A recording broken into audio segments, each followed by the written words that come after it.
Hi viewers, welcome to BS talk show. నేను మీ బుర్రా శ్రీనివాస్.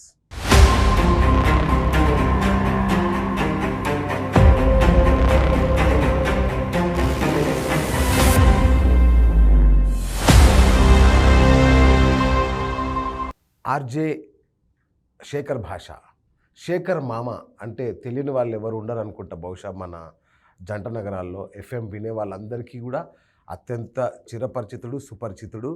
అట్లాగే శేఖర్ భాష అంటే శేఖర్ మామ మామూలోడు కాదు, దేశంలోనే అత్యధిక అవార్డులు సంపాదించిన ఆర్జే. ఇంకా చాలా చాలా అవార్డ్స్ కూడా సంపాదించాడు. అలాంటి గొప్ప ఆర్జే ఇవాళ మన స్టూడియోలో ఉన్నాడు. ఇది ఆర్జే గురించి తెలుసుకోవడమో లేదంటే సమాచారం కోసమో కాదు, ఇది ఒక సంచలనమైన కేసు కోసం ఇవాళ ఆర్జే శేఖర్ భాష మన స్టూడియోలో ఉన్నాడు. నరసింహ సినిమాలో రమ్యకృష్ణ గుర్తుంది కదా, అలా హిందీ సినిమాలు చూసే వాళ్ళైతే డర్లో షారుఖ్ ఖాన్ లాగా ఒక అమ్మాయి మనల్ని వేధిస్తోంది. వేధించడం అంటే మామూలు వేధింపు కాదు, ఒక సైతాన్ లాగా, ఒక సైకో లాగా, ఒక అత్యంత భయంకరంగా మనల్ని వేధిస్తోంది. ఎంతగా అంటే జీవితం మీద విరక్తి కలిగే స్థాయిలో ప్రేమ పేరుతో, హనీ ట్రాప్ పేరుతో రకరకాలుగా ఆమె వేధిస్తున్న వేధింపులు తట్టుకోలేక ఇంతటి వ్యక్తే విలువిల్లాడిపోతున్నాడు.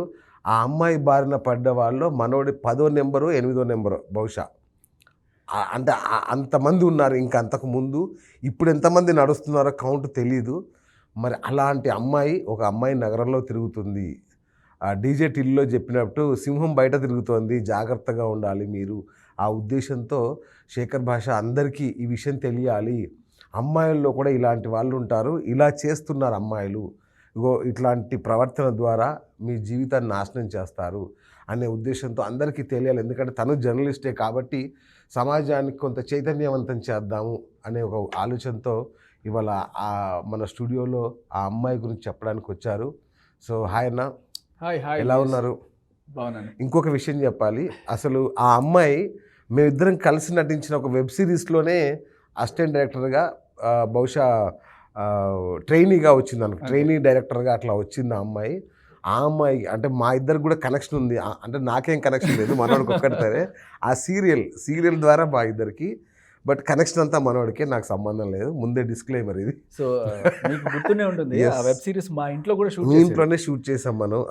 ఒకటో 2 రోజులు ఆ రోజు ఎస్, మన ప్రొడక్షన్ మేనేజర్ సురేష్ గారు గుర్తున్నారు. గుర్తున్నారు. సో సురేష్ గారు కూడా ఈఎంఐ బాధితులే. సీరియస్గా ఆయన ఫోన్ కాల్ మీరు వింటే పాపం ఆయన ఎంత కన్నీటి పర్యంతమైందో అది కూడా మీకు వినిపిస్తా. ఓకే. ఆయన, నేను నాకన్నా ముందు యాక్చువల్గా మన వెబ్ సిరీస్ చేసిన హీరోగా చేయాల్సిన యువరాజ్, ఓకే, ఒక్క వెబ్ సిరీస్లో 3 బాధితులు. మీరు లక్కీ దొరకలేదు, నేను తప్పించుకొని వెళ్ళిపోయాను. సో మీరు అందరూ ఆ రోజు మా ఇంటికి వచ్చినప్పుడు మీకు గుర్తునే ఉంటుంది. మా నాన్న అందరూ ఉన్నారు, మీ మిస్సెస్, పిల్లలు అందరూ చాలా హ్యాపీ ఫ్యామిలీ, సూపర్. అసలు అందరికి తెలిసే విషయం. అమ్మాయికి తెలిసి కూడా, ఆ అమ్మాయికి ఇదంతా తెలిసి చూసి కూడా ఆ అమ్మాయి ఎలా చేయగలిగిందో నాకు ఇప్పటికీ. కానీ మీరు ఎలా తట్టుకున్నారా? అంటే లైక్ యువర్ ఏ జర్నలిస్ట్, అట్లాగే సొసైటీలో ఒక సెలబ్రిటీ, మీకు అన్నీ తెలుసు, తెలిసి కూడా ఎలా ట్రాప్లో పడ్డారు? ఒక ట్రాప్ కాదండి, అంటే మగాడి బతుకు ఒక కుక్క కన్నా హీనమైన బతుకు అనే విషయం నాకు రీసెంట్గా అర్థమైంది అనమాట.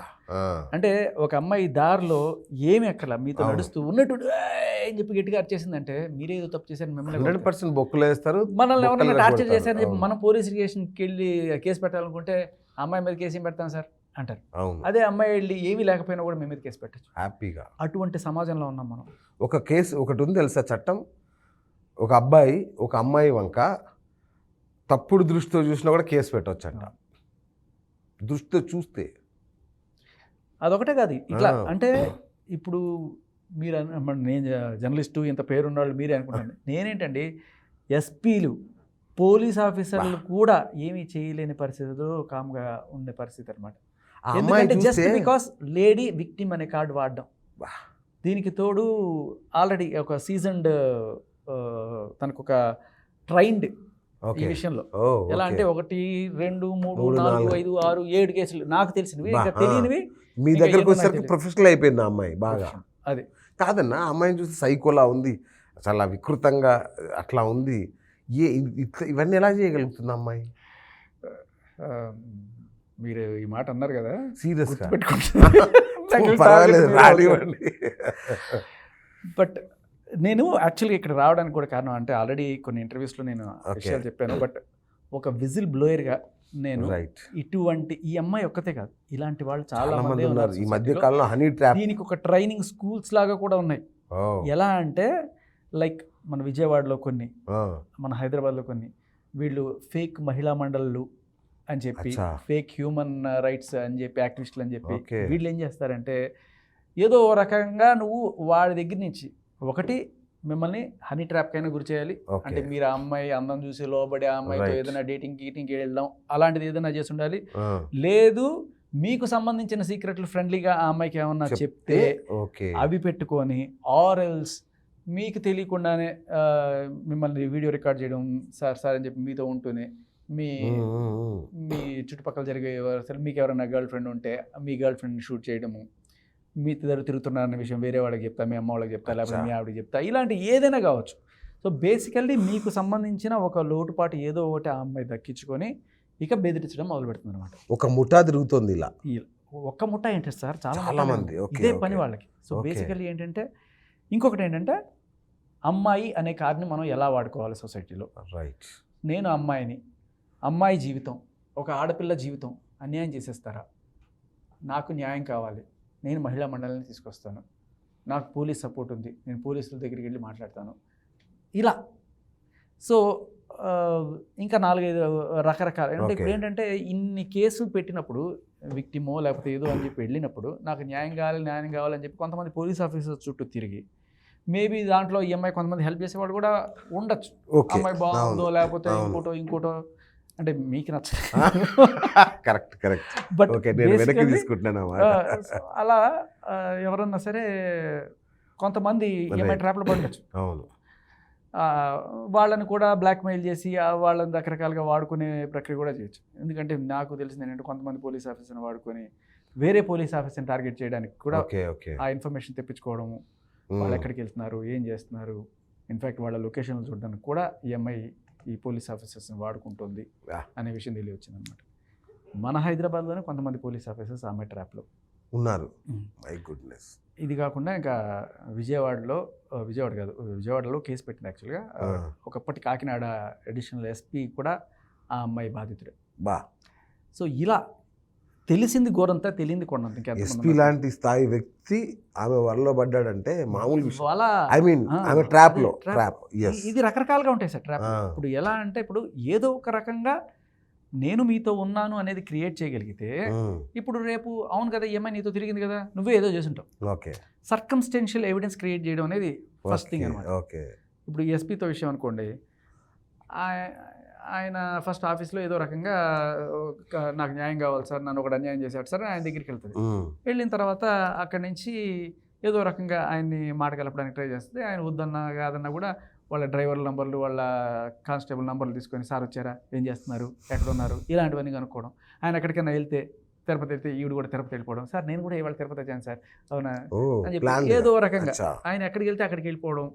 ఇలా ఆయన ఏ ప్లేసెస్లో ఉన్నాడో ఇవి కూడా ఆ ప్లేసెస్కి వెళ్ళి నేను సర్కమ్స్టెన్షియల్గా నేను అదే టైంలో అక్కడ ఉన్నాను, లేకపోతే సెల్ టవర్ లొకేషన్స్ తీసుకుంటారా, లేకపోతే ఇంకోటి ఏదైనా నేను ఆయన కలిసినట్టు ఏదో ఫోటో తీసుకుంటుంది.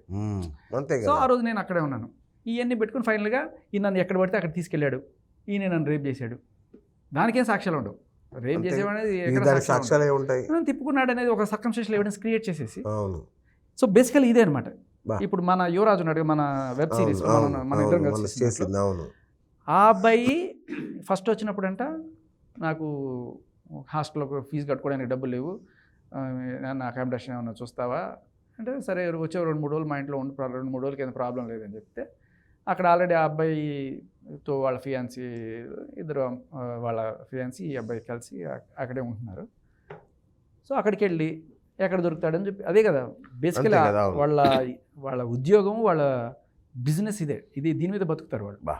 సో ఆ అబ్బాయికి తెలియకుండానే ఆ అమ్మాయి కలిసి ఉన్న వీడియో రికార్డ్ చేసి దాన్ని పెట్టి నేను యూట్యూబ్లో పెడతా, మీ ఫ్రెండ్స్కి పంపిస్తా అని చెప్పి బ్లాక్మెయిల్ చేయడం మొదలెట్టి మనోడిని బ్లాక్మెయిల్ చేసి 5 లక్షలు అడిగింది.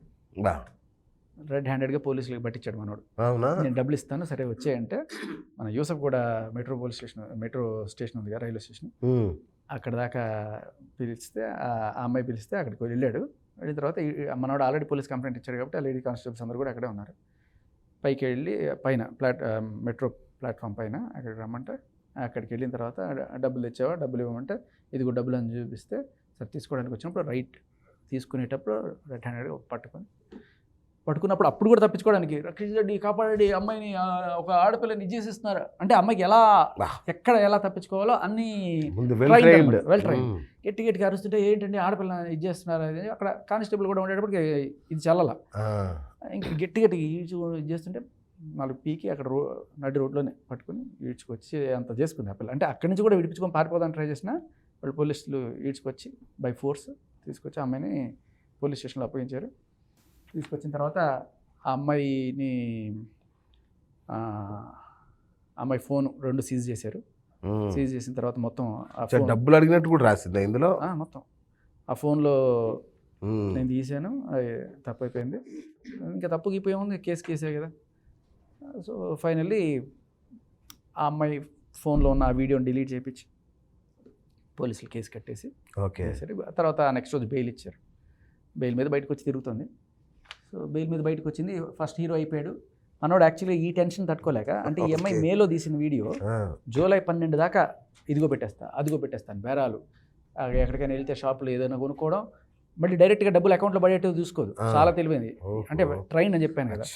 ఎలా అంటే నేను ఇది కొనుక్కున్నాను కదా, నువ్వు ఇక్కడ డబ్బులు వేసేసి ఇదిగో ఈ నెంబర్ చెప్తా, ఈ అంకుల్ నెంబర్ చెప్తా, అంకుల్ నెంబర్కి 10,000 పంపించే, వీడికి 20,000 పంపించే, ఇలా అనమాట. ఫోన్లు కొనుక్కోవడం, నెక్లెస్లు కొనుక్కోవడం, అన్నిటికీ వాళ్ళు అక్కడి నుంచి డబ్బులు పంపించి ఇలా నెల రోజుల పాటు నానా నరకం అనుభవించాడు. మే ఎండింగ్లో తీసిన వీడియో జూన్ మొత్తం టార్చరు, రకరకాలుగా డబ్బులు పొందడం అయింది. ఆల్మోస్ట్ ఒక 1,00,000-2 లక్షల దాకా అయింది. ఇంకా జూలై 12వ తేదీన 5 లక్షల బేరం. ఈ 5 లక్షల బేరం ఎందుకు పెట్టాల్సి వచ్చింది? బాపట్లలో 3 మీద రేప్ కేసు పెట్టింది అమ్మాయి. ఓకే. ఆ బాపట్లో రేప్ కేసు బాధితుడు అంటే రేప్ కేసు పెట్టబడిన అబ్బాయి ఎవరంటే అబ్బాయి పేరు రాజ్ కిరణ్. ఓకే. అబ్బాయి ఒక బీసీ సంఘం నాయకుడు.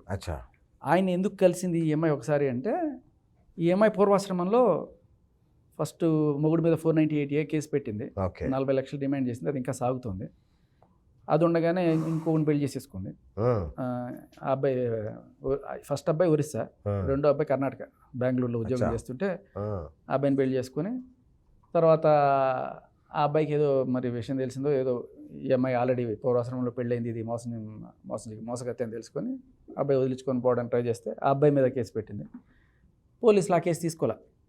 498 ఎట్లా పెడతావు, నీ మొగుడు ఒరిస్సా కదా, వాడితో ఇంకా వాదనలు జరుగుతున్నాయి, వాడు ఇంకా నీ మొగుడే, ఇంకోటి మీద నువ్వు ఎట్లా కేసు పెడతావు మొగుడని చెప్పి అంటే, సరే అయితే రేప్ చేసాడని కేసు పెట్టండి, రేప్ కేసు. సో ఆ అబ్బాయి మీద రేప్ కేసు పెట్టింది, రెండో అబ్బాయి మీద. సో తీసుకున్నారా? రెండో అబ్బాయి అది చక్కగా పెళ్లి చేసుకున్న ఫోటో ఇది. దాని కిందే మొదటి మొగుడు అబ్బాయి ఫోటో, ఇంకో వాడితో ఫోటో. తర్వాత ఆ అబ్బాయి మీద ఇచ్చిన కంప్లైంట్. ఓకే. ఇదేంటంటే, అయ్యా నాకు పెళ్ళయింది 2018లో, అక్కడ డేట్ మార్చేసింది. ఓకే. ఎందుకంటే ఆ పెళ్లి చెల్లదు, నేను మైనర్ నేను చెప్పుకోవడానికి. అమ్మాయికి యాక్చువల్లీ 2019లో డిసెంబర్లో పెళ్ళి అయింది. ఇది మొదటి పెళ్ళి. ఓకే. నా భర్త సంసారానికి పనికిరాడని తెలిసి నేను మోసపోయానని అన్నవరం పోలీస్ స్టేషన్లో ఫిర్యాదు చేశాను. దానిపై పత్తిపాడు కోర్టులో వాదనలు జరుగుతున్నది. నేను జాబ్ చేసుకుందామని నా కాళ్ళ మీద నిలబడదామని హైదరాబాద్ వచ్చాను. అక్కడ ఫేస్బుక్లో నాకు ఈ అబ్బాయి పరిచయం అయ్యాడు, రెండో అబ్బాయి. తర్వాత అతను నన్ను బాగా చూసుకుంటాడని చెప్పడంతో నేను అతని మాటలు నమ్మి, నేను ఫేస్బుక్లో చెప్తున్న మాటలు నమ్మి బెంగళూరు వెళ్ళిపోయాను. బెంగళూరు వెళ్ళిపోయి కొన్నాళ్ళు అతనితో అక్కడ కాపురం ఉంది. తర్వాత 18/10/2021లో పెళ్లి చేసుకున్నాను. ఏంటి, మొదటి మొగుడితో ఆల్రెడీ కేసు ఉండగానే రెండో వాడిని పెళ్లి చేసుకున్నాను. చేసేసుకొని తర్వాత ఇతను కూడా నన్ను రకరకాలుగా హింసించాడు, నన్ను అబార్షన్ చేయించాడు నాకు. సో వాళ్ళ అమ్మ వాళ్ళు నన్ను టార్చర్ చేశారు. మా అత్త మామల్ని శిక్షించి నా మొగుడిని నాకు అప్పగించవలసిందిగా ప్రార్థిస్తున్నాను. అతను మద్యపానం తాగుతాట. ఇందాక మీరు ఈ కంప్లైంట్ చేశారా? చక్కగా మందు కొడతాం మేము, బీర్స్ కొట్టామని చెప్పి ఇలా ఉంటుంది అనమాట. అంటే చెప్పే శ్రీరంగ నిధులు దూరే చెప్తారు ఆ టైప్లో. సో బేసికల్లీ ఏంటంటే, ఈ 2 కేసులు, మొగుడు మీద కేసు, రెండో మొగుడు మీద కేసు, ఈ 2 కేసుల మీద న్యాయం జరగాలి అని చెప్పి ఎలాగోలా ఈ రెండో కేసు పెట్టడానికి పోలీసులు అంత సుముఖంగా లేరు. ఎందుకంటే అవును. రెండో మూడు ఎట్లా మొదటి మూడు విడాకులు కాకుండా చేస్తారని వాళ్ళు తీసుకోకపోయేసరికి ఇన్ఫ్లుయెన్స్ చేపిద్దాం అని చెప్పి ఈ బీసీ సంఘ నాయకుడిని కలిసింది. అచ్చా, ఎవరు? ఓకే. Bapatla rape case. ఆ బీసీ సంఘ నాయకుడు ఈ అమ్మాయిని ఎస్పీ గారి దగ్గర తీసుకెళ్ళాడు. సార్ ఈ అమ్మాయికి ఏదో న్యాయం చేయాలి. సరే చూస్తానని చెప్పి ఆయన ఏదో చెప్పి పంపించేశాడు. ఈ అమ్మాయి అక్కడితో వదల, కొంచెం సైకో టైప్ అనమాట. ఊరికి ఆయనకి ఫోన్ చేయడము, ఆయన నెంబర్ తీసుకుంది, ఆయనకు ఊరికే ఫోన్ చేస్తారు, సార్ నా కేసు చూస్తామని చెప్పాం కదమ్మా. ఇంకా తర్వాత వాళ్ళ డ్రైవర్ నెంబర్లు, వాళ్ళ కానిస్టేబుల్ నెంబర్లు తీసుకొని, సార్ వచ్చారా, సార్ ఎక్కడ పోతున్నారు, ఆయన ఎక్కడ పోతే అక్కడ పోవడము, ఇవన్నీ ఇందాక చెప్పాను. ఇదంతా ఎస్పీ దగ్గర అన్నీ చేసుకుంటుంటే సరే ఈ లోపల మధ్యలో ఇక్కడికి వచ్చి ఈ కేసు చేసింది కదా మన వెబ్ సిరీస్కి వచ్చి మనం టార్గెట్ చేసింది కదా. సో ఈ అమ్మాయి మీద బెయిల్ పెట్టి బయటకు వచ్చింది. ఈ కేసు ఎట్టాగైనా సరే ఇది కూడా తొలగిచ్చేయాలి కేసు అని చెప్పి ఆ ఎస్పీ గారిని నానా రకాలుగా ప్రాధాయపడితే ఆయన ఒకరోజు పిలిచి, అమ్మ నువ్వు చేసే పని ఏం బాగాలేదు అని చెప్పి గట్టిగా వార్నింగ్ ఇచ్చి పంపిస్తాను. సైకో కదా, అవును, నాకే వార్నింగ్ ఇస్తావు నువ్వు అని చెప్పి ఆయన పిలిచి ఈ అమ్మాయికి తిట్టే తిట్లు బయట వినబడకూడదు, ఈ అమ్మాయి పరుగు పోద్ది అని చెప్పి తలిపేసి చెప్పిన దాన్ని ఆయన నన్ను రేప్ చేశాడు తలిపేసి. ఇది ఎస్పీ ఛాంబర్లో అంట. ఎస్పీ ఛాంబర్లో తలుపులేసి బయట కానిస్టేబుల్ని కాపలా పెట్టి రేప్ చేశాడని చెప్పి ఆయన మీద కేసు పెట్టి. సో ఆ ఎస్పీని కలపడానికి ఈ బీసీ సంఘ నాయకుడు రాజ్ కిరణ్ అనే ఆయన హెల్ప్ చేశాడు. దాంతోపాటు ఆయన దగ్గర కొంత అప్పు కూడా తీసుకుంది. లాయర్ కేసులు ఉన్నాయి, ఆడపిల్లని హెల్ప్ చేయండి, మా ఇది ఈ రెండో భర్త కేసులో హెల్ప్ చేయమని. సో ఆ 5 లక్షలు తిరిగిమ్మని అడిగినందుకు సరే రా ఇస్తానని చెప్పి పిలిచి బాపట్లలో ఇక మా మావయ్య ఉన్నాడు, వాళ్ళ దగ్గరికి తీసుకెళ్తానని చెప్పి కార్లు ఎక్కించుకొని, కార్లు కరెక్ట్గా ప్లాన్డ్గా ఒక పర్టికులర్ చోటుకి వెళ్ళిన తర్వాత ఇక్కడ ఆపని చెప్పి అక్కడి నుంచి బట్టలు గిట్లు చేసేసుకొని నేను రేప్ చేశాను అని చెప్పి వెంటనే ఆల్రెడీ ముందుగానే ప్లాన్ చేసుకున్నట్టుగా పోలీసులు రావడం, వీళ్ళని పట్టుకుపోవడం, వీళ్ళ మీద రేప్ కేసు పెట్టడం. అది ఇది ఈ అబ్బాయి కేసు, రేప్ ముగ్గురు మీద. అబ్బాయితో పాటు ఉన్న ఇంకో 2 మీద కూడా రేప్ కేసు అన్నమాట. ఓకే. సో అక్కడ కారులోంచి దింపి అంట అమ్మాయిని పొదల్లోకి తీసుకెళ్ళి ఒక అరగంట సేపు అయిన తర్వాత ఆవిడని వదిలేశారంట. ఇంక ఏంటేంటో పెట్టారు, అది ఏ రకమైన క్లూ కూడా దొరకకుండా వెంటనే పోలీసులు పక్కన కూడా పెట్టేశారు. ఓకే. బట్ ఆ బెదిరింపుకి వాళ్ళు భయపడిపోయి పాపం నీ అప్పు ఉదయం వద్దు, నీ 5 లక్షలు నేను వదిలేసుకుంటానని చెప్తే అయిపోయింది అక్కడికి. దానికి తోడు ఇంకా ఏదో ఎక్స్ట్రా అమ్మాయికి ఏదో ఇచ్చినట్టు సమాచారం అనమాట. ఇది ఉల్టా మళ్ళీ ఇచ్చారు కేసు. అంటే సహాయం చేయడానికి పోయి బీసీ సంఘ నాయకుడు ఎవరైతే ఉన్నారో రాజ్ కిరణ్ అనే ఆయన ఈ అమ్మాయికి సహాయం చేసి ఫైనల్గా మనోడే ఇరుక్కుంది కేసు. బేసికలీ అంటే ఎంత పాము అంటారు చూసారా, అవును, ఎవరైతే సహాయం చేస్తారో వాళ్ళని కట్టేస్తారు అనమాట. ఈ పాము నీ మెడలోకి ఎలా వచ్చింది? సో ఇక్కడ ఈ కేసు అంతా అయిపోయిన తర్వాత మళ్ళీ హైదరాబాద్ వచ్చేస్తుంది. హైదరాబాద్కి వచ్చేసిన తర్వాత నన్ను కలిసింది. ఇప్పుడు మన వెబ్ సిరీస్ అయిపోయింది. మన వెబ్ సిరీస్ 8 ఎపిసోడ్స్ అయిపోయింది. మనకి ఎప్పుడైంది ఆల్మోస్ట్ ఆగస్ట్ సెప్టెంబర్ అక్టోబర్లో అయిపోయినట్టుంది. ఓకే. మరి 2023 మిడ్లో వచ్చి, అంటే అంతకుముందు అప్పుడప్పుడు వచ్చి కలుస్తూ ఉండేది. బట్ కలిసి ఏం చెప్తా ఉండేది అంటే, ఇట్లా నేను ఒక డైరెక్టర్ కాబోతున్నాను, ఒక సినిమా తీద్దాం అనుకుంటున్నాను, నాకు ప్రొడ్యూసర్లు తెలుసు, వాళ్ళు తెలుసు, వీళ్ళు తెలుసు, రాజమౌళి దగ్గర పనిచేసే కో డైరెక్టర్. అప్పటికి ఈమె గురించి మీకు ఏం తెలియదు? ఏమి తెలియదు, అస్సలు ఏం తెలియదు. ఓకే. ఏదో అప్పట్లో ఉన్న వెబ్ సిరీస్తో పరిచయం తప్ప ఇంకేం లేదు. సరే ఈ అమ్మాయి ఫస్ట్ చెప్పే మాటలేంటి, ఈ అమ్మాయి మొహం చూస్తే ఈ అమ్మాయి ఏం చేస్తుంది అని చెప్పి అనుకోండి. అంటే మీరు అడిగేది కరెక్టే, నాకు నిజంగా తీయడం రాదు, కానీ నాకు కోరిక ఏంటంటే నేను డైరెక్టర్గా నా పేరు వేసుకోవాలి, ఓ మంచి కో డైరెక్టర్ని పెట్టుకుంటా, ఆయనతో అన్నీ చెప్పిస్తా, పేరు మాత్రం నాది వేసుకుంటా.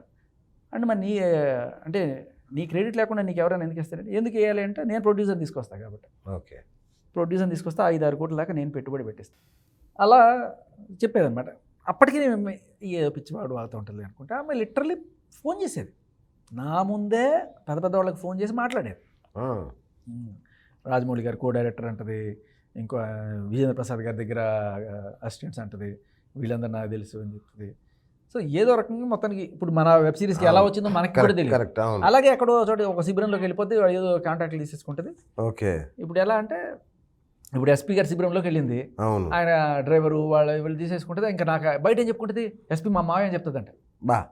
మన ప్రొడక్షన్ మేనేజర్ సురేష్ ఉన్నారు కదా, అవును, ఆయన మా చిన్నాన్న మా పెదనాన్న అని చెప్పుకొని, ఆయన పెద్ద రౌడీ, ఆయన 2-3 మర్డర్లు చేశాడు, ఆయన జైలుకి కూడా వెళ్ళాడు, ఏమనుకుంటున్నారు అని చెప్పి ఎవరినో బెదిరించి డబ్బులు కూడా గుంజిందంట సురేష్ గారిని.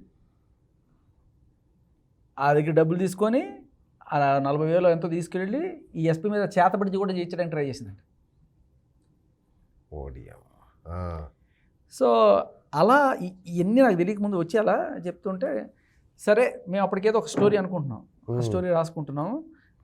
మీరు హీరోగా ఒక సినిమా. నేను హీరో అని కాదు, బేసికలీ నేను ఒక స్టోరీ డెవలప్ చేస్తున్నాను. నేను మా ఫ్రెండ్స్ అందరం కలిసి ఒక స్టోరీ డెవలప్ చేసుకున్నాను. సరే ఆమె ఏమందంటే ఈ స్టోరీలో నువ్వే హీరోగా పెట్టి నేను తీస్తా. ఓకే, నువ్వే హీరో నేనే డైరెక్టర్, ఓకేనా? సో అది అని చెప్పి చెప్పుకుంటూ వచ్చింది. మా ఇంటికి అప్పుడప్పుడు వస్తుంది, మా అమ్మతో చెప్తుంది మీ అబ్బాయి పెద్ద హీరో అవుతాడండి ఖచ్చితంగా, చాలా చెప్తా ఉంటుంది. సరే మా అమ్మ ఓకే అని చెప్పి ఏదో టీ కాఫీ ఇచ్చి పంపిస్తుంది. అయితే అంతే అప్పుడప్పుడు అలా నెలకు ఒకసారి 2 సార్లు వస్తే తలుకుంటుంది. ఎక్కడ పోతున్నాను అంటే విజయవాడ పోతున్నాను, నాకు ఏవో కేసులు ఉన్నాయి అని చెప్తుంది. మేము ఏదో మా పనుల్లో మేము పట్టించుకునేవాళ్ళం. ఒక్కసారి మా ఇంటి పక్కన ఇల్లు ఖాళీ అయింది, పక్క పోర్షన్ ఖాళీ అయింది. మేము ఆఫీస్ ఏదైతే ఉన్నామో ఆఫీస్ పక్కన మా బామర్దే ఉండేవాడు, వాడికి పెళ్ళి చేసుకుంటున్నాడు, అందుకని అది ఖాళీ చేసి వెళ్ళిపోయాడు, వేరే చోటుకి వెళ్ళిపోయాడు. ఈ 3 అన్న అది ఖాళీగా ఉంటే నేను ఇక్కడికి వస్తాను, నేను ఎక్కడి నుంచి వస్తున్నాను కదా, నాకు ఇది బాగుంటుంది, కంఫర్టబుల్గా ఉంటుంది అంటే సరే నేను మా ఓనర్కి ఇంట్రడ్యూస్ చేశాను. ఏమై వస్తానంటే సరే నేను ఇంకో ఫ్రెండ్ని తెచ్చుకొని ఉంటానండి. ఆ ఫ్రెండ్ని ఏ రోజు తీసుకురాలా, బట్ అక్కడ ఉన్న దగ్గర నుంచి ఒక 15 రోజుల పాటు మాకు ఆ అమ్మాయి బిహేవియర్ అర్థమైపోయింది. మందు కొట్టడం, దమ్ము కొట్టడం, గట్టిగా అరవడం, అరుచుకుంటూ తిరగడం, బాటిల్ బగలు కొట్టి ఆ అమ్మాయికి ఉన్న ఫ్రస్ట్రేషన్గా బయట ఇసిరేయడం, బయట వాళ్ళ మీద పడ్డం, ఆ కిటికీలు పగిలిపోవడం, ఇవన్నీ చూసి నేను ఎందుకు రాదు ఏం తీసుకొచ్చాం, మనం ఏదో రకంగా వదిలించుకోవాలి అని చెప్పి ఖాళీ చేసామని చెప్పాం. చెప్తే సరే చేసేస్తాను, కొంచెం టైం ఇవ్వండి అది ఇదండి. బట్ మేము ఎలా వదిలించుకోవాలని చూస్తాం, అమ్మాయి ఎలా తగులుకోవాలని చూస్తుంది. ఓకే.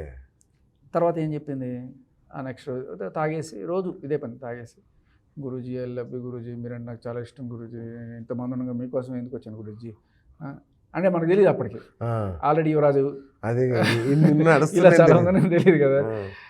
అంటే నేను అయినా కూడా నాకు అసలు పద్ధతి నచ్చల కంప్లీట్గా. ఏదో రకంగా చేస్తే నువ్వు మందు కొట్టున్నావు, సరిగ్గా మాట్లాడలేదు అని చెప్పి నేను వెళ్ళిపోయా. ఆ నెక్స్ట్ రోజు పొద్దున్నే ఫోన్ చేసి సారీ గురూజీ తప్పైపోయింది, ఏదో మందులు ఏదో వాగేసాను, మీరు ఏం తీసుకోకండి గురూజీ. ఇలా 2-3 రోజులు నడిచింది. రాత్రి ఏమో ఇట్లా మాట్లాడడం, పొద్దున అయ్యేటప్పటికి రాత్రి ఏమో తాగేసి ఏదో మాట్లాడేస్తుంది. ఎక్స్క్యూజ్ అనుకోండి, తాగితే ఏదైనా మాట్లాడచ్చనే ఒక ఎక్స్క్యూజ్ క్రియేట్ చేసుకోవడం కోసం అలా ఏదో మాట్లాడేసేది. నేను ఏదన్నా పడితే ఏదైనా ఇది వీళ్ళలో ఒకటిగా అవుతుందేమో అనుకుంది, కానీ నేనేమి ఎప్పుడు ఇదేం లేదు. ఎందుకంటే బేసికలీ నా యాటిట్యూడ్ ఏంటంటే ఎలా వదిలించుకోవాలనేది ఉంది ఫస్ట్ నుంచి. ఈ అమ్మాయి ఈ తాగుడు ఇవన్నీ చూసిన తర్వాత, ఎస్పెషల్లీ ఈ గయ్యాలిగా అరవడం ఇవన్నీ చూసిన తర్వాత ఎవడైనా వదిలించుకుందామని చూస్తాడు. నాకు అర్థమైపోయింది ఎలా వదిలించుకోవాలనుకుంటే ఈ అమ్మాయి ఏమో రకరకాలుగా ట్రాప్ చేసి అక్కడ ఏదో రకంగా పర్మనెంట్ మకం పెడదాం అన్నట్టుగా అనుకుంటుంది. నేను అది అర్థం చేసుకున్నా, మెల్లగా స్టార్టెడ్ అవాయిడింగ్ హర్. అప్పటిదాకా కొంచెం మంచిగానే మాట్లాడేవాళ్ళం. ఎప్పుడైతే ఆ అమ్మాయి ఇట్లా ఎక్స్ప్రెస్ చేస్తుందో నేను లవ్ చేస్తున్నాను, దూరం పెట్టడం పెట్టిన తర్వాత అమ్మాయికి అర్థమైపోయింది వీడియో ఇట్లా లొంగే టైప్ కాదని చెప్పి. ఓ రోజు ఫోన్ చేసి నేను ఆఫీస్కి వెళ్తున్నా, బిగ్ ఎఫ్ఎంలో ఒక ఇంటర్వ్యూ కోసం వెళ్తుంటే మధ్యలో వీడియో కాల్ చేసి ఇట్లా ఒక స్ట్రిప్ చూపించింది, ఒక ఇది నిద్రమాతల స్ట్రిప్ ఒకటి చూపించింది. ఇంకో పక్క కత్తి ఇలా 2 పక్కన పెట్టుకొని నువ్వు నన్ను లవ్ చేస్తావు చేయవా దేవుడా లేకపోతే అని చెప్పి మందులు వేసుకుంటా ఈ నిద్రమాతల మీద మీకు వీడియో చూపిస్తాను. ఎందుకంటే నేను ఎప్పుడైతే చెప్పిందో వెంటనే నాకు ఆ షాక్, నిజంగా ఏమన్నా అయితే ఏంటి పరిస్థితి అంతే కదా అని చెప్పి నేను స్క్రీన్ రికార్డర్ ఆన్ చేస్తాను. వెంటనే వాట్సాప్ కాల్ అయినా స్క్రీన్ రికార్డర్ ఆన్ చేస్తే మొత్తం రికార్డు ఉంది. సో ఇంకా పోతున్నాను, ఇంకా నాకు దారంతా ఇదే గోల. సరే నేనేం చేశాను, వెనక్కి వచ్చి సరే తలుపు తీయంటే నేను లవ్ చేస్తున్నాను అని చెప్తేనే తలుపు తీస్తాను. అప్పటిదాకా రా వస్తావా అంటది. వచ్చిన తర్వాత ఏమో తలుపు మూసేసి నేను తలుపు తీయను, నేను చచ్చిపోతున్నాను. నా ఒక పక్క టెన్షన్, ఇక్కడ చచ్చిపోతే నా మీదకి వస్తుంది కదా. సో సరే ఏదో ఒకటి నువ్వు ఏం కావాలంటే అది తలుపు తీయని చెప్పి మొత్తం తలుపు తీసి ఇట్లా పడిపోతుంది. 10 అర్జెంట్గా డాక్టర్ దగ్గరికి పోదాం అంటే డాక్టర్ వద్దు, నువ్వు నాకు నమ్మకం ఏంటి, ఇప్పుడు నువ్వు తర్వాత ఇది చేస్తావని చెప్పి లవ్ చేస్తావు, నేను నమ్మకం ఏంటి, నాకు రాసి ఏంది రాసిదే మెంటలా అంటే లేదు సంతకం పెట్టు అని చెప్పి ఒక వైట్ పేపర్ తీసుకొని సంతకం పెట్టినాను. సరే ఏదో ఒకటి ఫస్ట్ డాక్టర్ దగ్గరికి తీసుకెళ్ళని చెప్పి సరే ఏదో సంతకం పెట్టు. అప్పుడు నాకు షాక్ ఒకటి ఇచ్చింది ఏంటంటే సంతకం నువ్వు కరెక్ట్గా పెట్టావని గ్యారంటీ ఏంటి? ఏదో పిచ్చి సంతకం పెట్టిండొచ్చు కదా, వేలు ముద్ర రెడీగా ఒక స్టాంప్ ప్యాడ్ తీసింది. బా నాకు అప్పటిదాకా సరే ఏదో సైకో ఇట్లా పిచ్చిగా చేస్తోంది, మెంటల్ ఉందని తప్ప ఇది ఒక ప్లాన్డ్ మాఫియా, ఇది దీని వెనకాల ఏదో ఉంది, ఇది ఆల్రెడీ అలవాటు ఈ అమ్మాయికి అనే విషయం ఆ రోజు నాకు అర్థం. లిటరలీ ఎవరైనా స్టాంప్ ప్యాడ్ రెడీగా పెట్టుకుని వేలు ముద్ర ఏమంటారా? సరే నాకు వెంటనే తీసి, సరే నీకేం కావాలి అర్జెంటుగా డాక్టర్కి తీసుకెళ్ళి ఏదో ఒకటి పద అని చెప్పి తీసుకెళ్తే అది పక్కన పెట్టేసి కొంచెం బయటికి రాగానే ఏం అవసరం లేదు, నాకు ఇది అలవాటే, నేను 5 వేసుకున్న స్టడీగా ఉంటాను, బా నాకు ఇది అలవాటు, నేను చాలాసార్లు మా ఇంట్లో వాళ్ళని కూడా ఇట్లాగే బ్లాక్మెయిల్ చేస్తుంటాను. ఇంకా తోపు దోసేసి వెళ్ళిపోయింది తప్ప అరుస్తూ ఉంది, దా దా దా అని అరుస్తుంది. ఇంకా వెళ్ళిపోతుంటే మళ్ళీ ఫోను, అదే వీడియో కాల్ అన్నమాట, వస్తావరా నన్నే దోసేస్తావు ఇంకా సైకో టైప్లో గట్టిగా రావడం, నానా రకాల ఇదనమాట.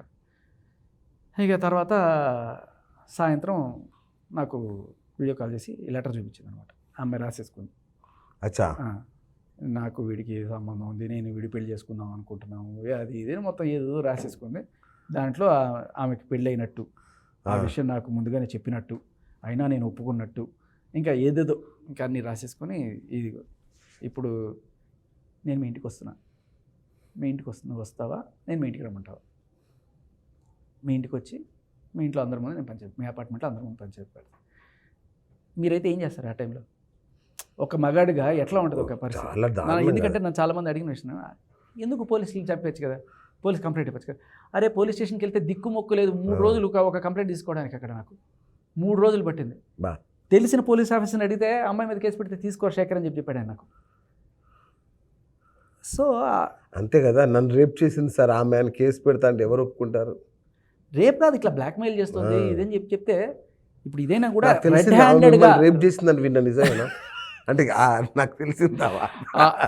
అంటే బేసికల్లీ సైకో అని చెప్పా కదా, మందు కొట్టేసి ఇంక ఏం చేస్తుందో అర్థం కాదు. ఇప్పుడు ఒకసారి కార్లు నన్ను అక్కడ తీసుకెళ్ళి ఇక్కడ తీసుకెళ్ళాను, కాజాగూడ తీసుకెళ్ళాను.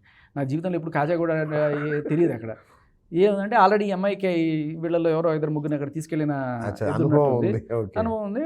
సో ఆ గత స్మృతులు నెమరేసుకోవడానికి తెలియదు, ఆ అమ్మాయి దారి చెప్పింది, తీసుకెళ్ళింది, అక్కడ కాజాగూడ తీసుకెళ్ళింది, తాగింది ఫుల్గా, తాగేసి మళ్ళీ వస్తుంది, రిటర్న్ వస్తున్నాం. అక్కడ వెళ్ళిన తర్వాత కూడా టార్చర్ అనమాట. మీ ఆవిడ ఇష్టం లేదని చెప్పు, మీ ఆవిడని తిట్టు, మీ ఆవిడకి ఎప్పుడు విడాకులు ఇస్తున్నాం, రేపు పొద్దున్న మనం దండలు తెచ్చుకుందాం, మీ ఫ్రెండ్స్ని పిలు, మనం పెళ్లి చేసుకుందాం. ఇంకా నానా రకాలు అనమాట. అంటే మనిషిని ఎన్ని రకాల టార్చర్ చేయాలో అన్ని రకాల టార్చర్ అనమాట. ఇంకా అన్నిటికంటే గౌరవం ఏంటంటే మీ ఆవిడకి ప్రెగ్నెన్సీ తీపిచ్చి, సారీ అబార్షన్ చేయించు, మా ఆవిడ ప్రెగ్నెంట్ అప్పుడు. ఇప్పుడు ఇంకా నడుస్తుంది, ఓకే 6 months, బట్ అప్పుడు ఇది ఏప్రిల్లో, ఓకే మార్చిలో, ఓకే. సో అవన్నీ చెప్పించు, ఇంకా నానా రకాలన్నమాట. ఇంట్లో వాళ్ళని తిట్టడము, కొన్ని అయితే చెప్పుకోవడానికి కూడా అదే అనమాట. అంటే నోటికి వచ్చినట్టమాట, మీ ఆవిడ గర్భంలో పెరుగుతున్న పిండ మీద ఉంటుంది, ఇలా ఎంత చంపేద్దాం అనిపించేస్తుంది మనకు. వెంటనే మనిషి అనేవాడు సర్వానికి చంపాతలు పడేద్దాం అనిపిస్తుంది, అంత కోపం వచ్చేస్తుంది. కంట్రోల్ చేసుకున్నాను అప్పటికి. సరే ఇంకా తర్వాత తిరిగి వస్తుంటే ఇంకా మళ్ళీ డ్రైవింగ్ చేస్తుంటే ఇట్లా వీడియో తీసుకుంటూ వచ్చి మీద ఎక్కడం, ఆల్రెడీ తాగేస్తుంది, ఇట్లా డ్రైవింగ్ చేస్తున్నా ఒక పక్క, మీదకి ఇట్లా టిక్ టాక్ చేస్తా అని చెప్పి ఒక పక్క ట్రాఫిక్లో ఉంటాయి. ఒకవేళ తోసామనుకోండి ఏం చెప్పి మళ్ళీ సైకోలో సరే అయిపోయింది, వచ్చేసాము. ఇలా ఇంక ఇది ఒక just one of the incident. ఎందుకంటే ఈ వీడియో ఏదైతే ఉందో ఇట్లా తీసుకున్న వీడియో పెట్టుకుని నేను బ్లాక్మెయిల్ చేసింది అనమాట. ఓకే, అంటే ఏదో ఒకటి ఉండాలి కదా బ్లాక్మెయిల్. ఇప్పుడు ఎంతమంది రకాల బ్లాక్మెయిల్ నా దగ్గర బేసిక్లీ ఇప్పటిదాకా నేను దొరకలా. ఒకటి ఏదో లెటర్ పెట్టుకొని బ్లాక్మెయిల్ చేసింది కొన్నాళ్ళు ఇంటికి వచ్చి రచ్చ చేస్తాను బ్లాక్మెయిల్ చేసింది. ఇప్పుడు ఈ వీడియో పెట్టుకొని ఇంకా బెటర్ సాక్ష్యం కదా, ఇట్లా పెట్టుకొని నేను చేసింది ఏమీ లేదు. బేసిక్లీ వీడియో కావాలంటే చూపిస్తే ఏముండదు, ఇట్లా నేను డ్రైవింగ్ చేస్తున్నాను, వచ్చి మీద కూర్చొని ఇట్లా పెట్టుకొని ఇట్లా వేసుకుంటూ ఉంటుంది, ఇట్లా తిరుగుతుంది అనమాట. మధ్యలో ఇట్లా ఏమన్నా ముద్దు పెట్టుకోవడానికి ఛాన్స్ ఉంటుంది అని చెప్పి నేను I just back of. So అంటే ఎక్కడ ఛాన్స్ ఇవ్వలే నేను ఆ పిల్లకి, కానీ ఏదో ఒకటి తీసుకొని మనిషిని భయపెట్టి కంట్రోల్లో తీసుకోవాలి. అలా అక్కడి నుంచి సరే ఇది అయిపోయింది. తర్వాత నెక్స్ట్ అక్కడ తీసుకెళ్ళి ఇక్కడ గొంతం కోరికలు పెరిగిపోయి, వీడు నాకు లొంగిపోయాడు, వీడు జుట్టు నా చేతిలో ఉంది, ఇప్పుడు వీడు నా కోసం ఏమైనా చేస్తాడు చేయకపోతే నేను వీడి ఇంటికి వస్తానంటే వీడు భయపెడుతున్నాడు. ఇది పెట్టుకొని నన్ను నానా రకాలుగా బ్లాక్మెయిల్ చేసి నానా రకాల నరకం చూపించింది. నరకం అంటే నరకం మీరు ఊహించరు. మళ్ళీ ఒకరోజేమో ఇక్కడ మన షూటింగ్ లొకేషన్స్ చూడాలి, లంబసింగిపోదాం అంది. సో నాకు అక్కడ ఒక ఛాన్స్ దొరికింది. ఏంటంటే ఈ అమ్మాయి వాళ్ళ ఊరు అక్కడే దగ్గరలోనే. ఓకే. తుని అని, తుని దగ్గర నుంచి ఒక 30-40 కిలోమీటర్ల లంబసింగి. ఆ తుని పక్కనే వీళ్ళ ఊరు కూడా, అన్నవరం దగ్గర. సో సరే అని చెప్పి తీసుకెళ్దామని చెప్పి నేను ముందుగానే అనుకున్నా, ఎట్లా వెళ్ళే ఈ సైకోని వాళ్ళ అమ్మ నాన్నకి అప్పగిచ్చేద్దాం అని చెప్పి ఆ తుని దాకా తీసుకెళ్ళి అక్కడ ఒక చిన్న పని ఇక్కడ పోలీస్ స్టేషన్లో ఒక చిన్న తెలిసిన వాళ్ళని మాట్లాడదాం అని చెప్పి ఏదో ఒక కేసు ఏదో ఉంది అని చెప్పి తీసుకెళ్ళి ఆ కేసు అని చెప్పి లోపలికి వెళ్ళి సీఏ గారితో మాట్లాడాను. సార్ ఇది సార్ పరిస్థితి ఇట్లా చేస్తే నేను చూపించాను. నేను చూపించిన తర్వాత ఆయన కొంచెం రియలైజ్ అయిన తర్వాత బయటకు వచ్చి ఈ అమ్మాయి అసలు ఎవరు నువ్వు ఏంటి నన్ను ఎందుకు అడుగుతున్నాడు, ఈ అమ్మాయి కాసేపు అర్థం కాలేదు. తర్వాత ఈ అమ్మాయి ఆ సైకోయిజం చూపించడం మొదలెట్టింది. గట్టి అరవడం మొదలెట్టింది.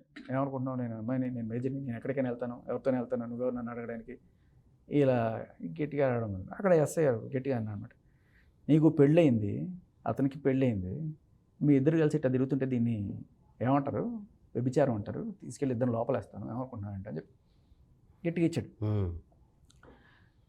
నేను సార్ ఇది సార్ పరిస్థితి, నేను పద్ధతిగానే అప్పగించడానికి వచ్చాను ఆ అమ్మాయిని వాళ్ళ ఇంట్లో అని చెప్తే, ఇంకా సరే వాళ్ళ నాన్న వాళ్ళకి ఫోన్ చేస్తే వాళ్ళు అప్పుడు నాకు షాక్ ఏంటంటే, మేము ఆ అమ్మాయిని తీసుకోలేము, ఆ అమ్మాయిని మేము ఎప్పుడో డిజోన్ చేసుకున్నాం, అమ్మాయి ఎక్కడికి కావాలంటే అక్కడ పంపించేయండి.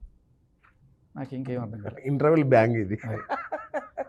ఇంకా ఏం చేయాలి, ఎలా తప్పించుకోవాలి ఇది ఈ రాక్షస్ నుంచి. ఇంకా సరే తర్వాత వాళ్ళ నుంచి నంబర్ తీసుకొని నేనే వాళ్ళ బ్రదర్కి ఫోన్ చేసి, భయ ఇది అని చెప్పి నా కష్టాలని చెప్పుకొని ఇట్లా రోజు నాకు నరకం చూపిస్తుంది, రకరకాలుగా టార్చర్ చేస్తుంది, ఇంట్లో వాళ్ళని తిరుగుతుంది, పెళ్ళాన్ని తిరుగుతుంది, పిల్లల్ని తిరుగుతుంది, లోపల గర్భంలో ఉన్న పిండాన్ని, ఇంకెంత నరకం, ఇంతకన్నా నీచమైన మనిషి లేదు, మీరు ఏం అనుకోకండి అంటే, లేదు మాకు తెలుసు అమ్మాయి ఇట్లాగే మెంటల్గా బిహేవ్ చేస్తే, మీరు ఒక పని చేయండి, మీరే తీసుకెళ్ళి ఒక మెంటల్ హాస్పిటల్లో చేర్పించేయండి, ఆ బాధ్యత కూడా మనకే. అది నేను అది చేసేది ఏం లేదు. ఇంకా అమ్మాయికి అర్థమైపోయింది, ఇంకో పక్క నన్ను పట్టించడానికి వచ్చేసాడు వీడు అని చెప్పి అప్పటిదాకా కొంచెం కామ్గా ఉంది. ఎలా అయినా సరే ఎక్కడి నుంచి బయటపడి, ఎందుకంటే ఇదంతా మీ మిస్సెస్కి తెలుసా తర్వాత? అప్పటికి అప్పుడు తెలియదు, తర్వాత తెలిసింది. తర్వాత నేను ఓకే ఇంట్లో ఎవరికి చెప్పి ఎందుకు అంటే, తను ప్రెగ్నెంట్, ఎందుకు ఇట్లా టెన్షన్స్ అన్ని పెట్టాలి, మా అన్నవాడు కొంచెం 65+ ఆయన, సో వాళ్ళకి ఎందుకు ఈ టెన్షన్లు పెట్టాలి, ఏదైనా నేనే అనుభవిస్తున్నా. ఒక వారం రోజులు నేను 6 కేజీలు తగ్గిపోయా, ఏదో పేషెంట్ లాగా తయారయ్యా. ఇప్పటికీ నేను ఇంకా రీగెయిన్ కాల వెయిట్ సీరియస్గా. సో మా వాళ్ళు రోజు అడుగుతున్నాడు, ఏంట్రా ఏమైపోతున్నారు పిచ్చి పిచ్చిగా, ఎట్లా ఉన్నావు, ఎక్కడో ఆలోచిస్తుంటావు, ఏంట్రా ఎట్లా అయిపోతున్నావు అంటే, ఏం లేదు నాన్న అని చెప్పి వెళ్తుండేవాడిని. అలా ఇంకా సరే ఫైనల్గా హైదరాబాద్ వచ్చేసి, ఈ పిల్ల కూడా వచ్చింది హైదరాబాద్ వచ్చేసి, ఇంకా అక్కడ విశ్వరూపం అప్పటిదాకా కామ్గా తగ్గుంది, ఎట్లా అక్కడి నుంచి బయటపడితే చాలనుకుని ఆ పిల్ల బయటకు వచ్చేసిన తర్వాత ఇంకా అక్కడ పోలీసులు గట్టిగా చెప్పారు, ఈ అబ్బాయిని ఇక్కడి నుంచి ఇబ్బంది పెట్టుకొని మొత్తం రాయిపించుకొని అక్కడ సార్ మీరు ఇట్లా వదిలేస్తే ఏం చేయను సార్, నేను అమ్మాయి నేను కనీసం వాళ్ళ ఇంట్లో వాళ్ళు తీసుకోవట్లేదు, మెంటల్ రిహాబిలిటేషన్ దానికైనా పంపించండి, ఇప్పుడు ఆ అమ్మాయి వచ్చింది నా మీద ఇట్లా ఎంత బిహేవ్ చేస్తుంది, నేను రేపు ఏదైనా అమ్మాయిని అవుట్ ఆఫ్ ఫ్రస్ట్రేషన్ ఏదైనా కొట్టినా తిట్టినా ఏం చేసినా కూడా దానికి ఎవరు రెస్పాన్సిబుల్, మీరే రెస్పాన్సిబుల్ అన్నా నేను. ఓకే అంటే అది ఎట్లా కుదురుతుందని చెప్పి వెంటనే ఒక పేపర్ తీసుకురని చెప్పి చూపించి ఆ అమ్మాయితో రాయిపించాడు. ఇది మొత్తం రాయిపించి ఓకే. సో అది కాదనుకుంటా, ఏదండి వెనకాల ఒకసారి ఇదే రాయిపించి తర్వాత ఏ సంబంధం లేదు అని చెప్పి పంపించేస్తే, మళ్ళీ ఇక్కడికి వచ్చేసి వెంటనే సేమ్ మళ్ళీ బ్లాక్మెయిల్ అనమాట, నువ్వు వస్తావా, నేను మీ ఇంటికి రాను, మీ అపార్ట్మెంట్ ముందుకు వస్తే నేను రచ్చ చేస్తా. ఏంట్రా ఇంకా సరే ఇంకా ఫైనల్ సెటిల్మెంట్ ఇవాళ ఇంకా నేను వదిలేస్తాను, ఒక్కసారి రాని. సరే ఆఫీస్కి వెళ్ళగానే ఇట్లా పెట్టి లాగి ఇలా అనుకుంది, ఒకసారి ఇలా అనుకుని పర్సన్ ఏదో పూసింది, నాకు తెలియదు వాళ్ళ మోడస్ ఆఫ్ ఆపరేండి ఏముంటుందో తెలియదు, చుట్టంతా తీసేసింది ఇట్లా అంది. ఇక నా సారంగా గట్టిగా నేను ఒక్కసారి ఏంటిది గాయం గీకినప్పుడు కాదు కదా, యాక్చువల్ గీకినప్పుడు నాకు ఇక్కడ ఇదంతా అయింది. యాక్చువల్ పోలీస్ స్టేషన్లో చూపించాను కూడా, పట్టించుకునే నాదుడే లేడు సార్ పోలీస్ స్టేషన్, మగాడు కుక్క బతుకు నేను చెప్తున్నా కదా, పట్టించుకునే నాదుడే. సరే వదిలేండి, మనలాంటి వాళ్ళే అలా మాట్లాడితే సామాన్యుడి పరిస్థితి ఏంటమ్మా? సార్ నాదేంటి సార్, ఎస్పీ అదే ఏం అంటున్నా. చేయలేక ఖాళీ కూర్చున్నాడు సార్. బా. ఉమ్. అయిపోయింది.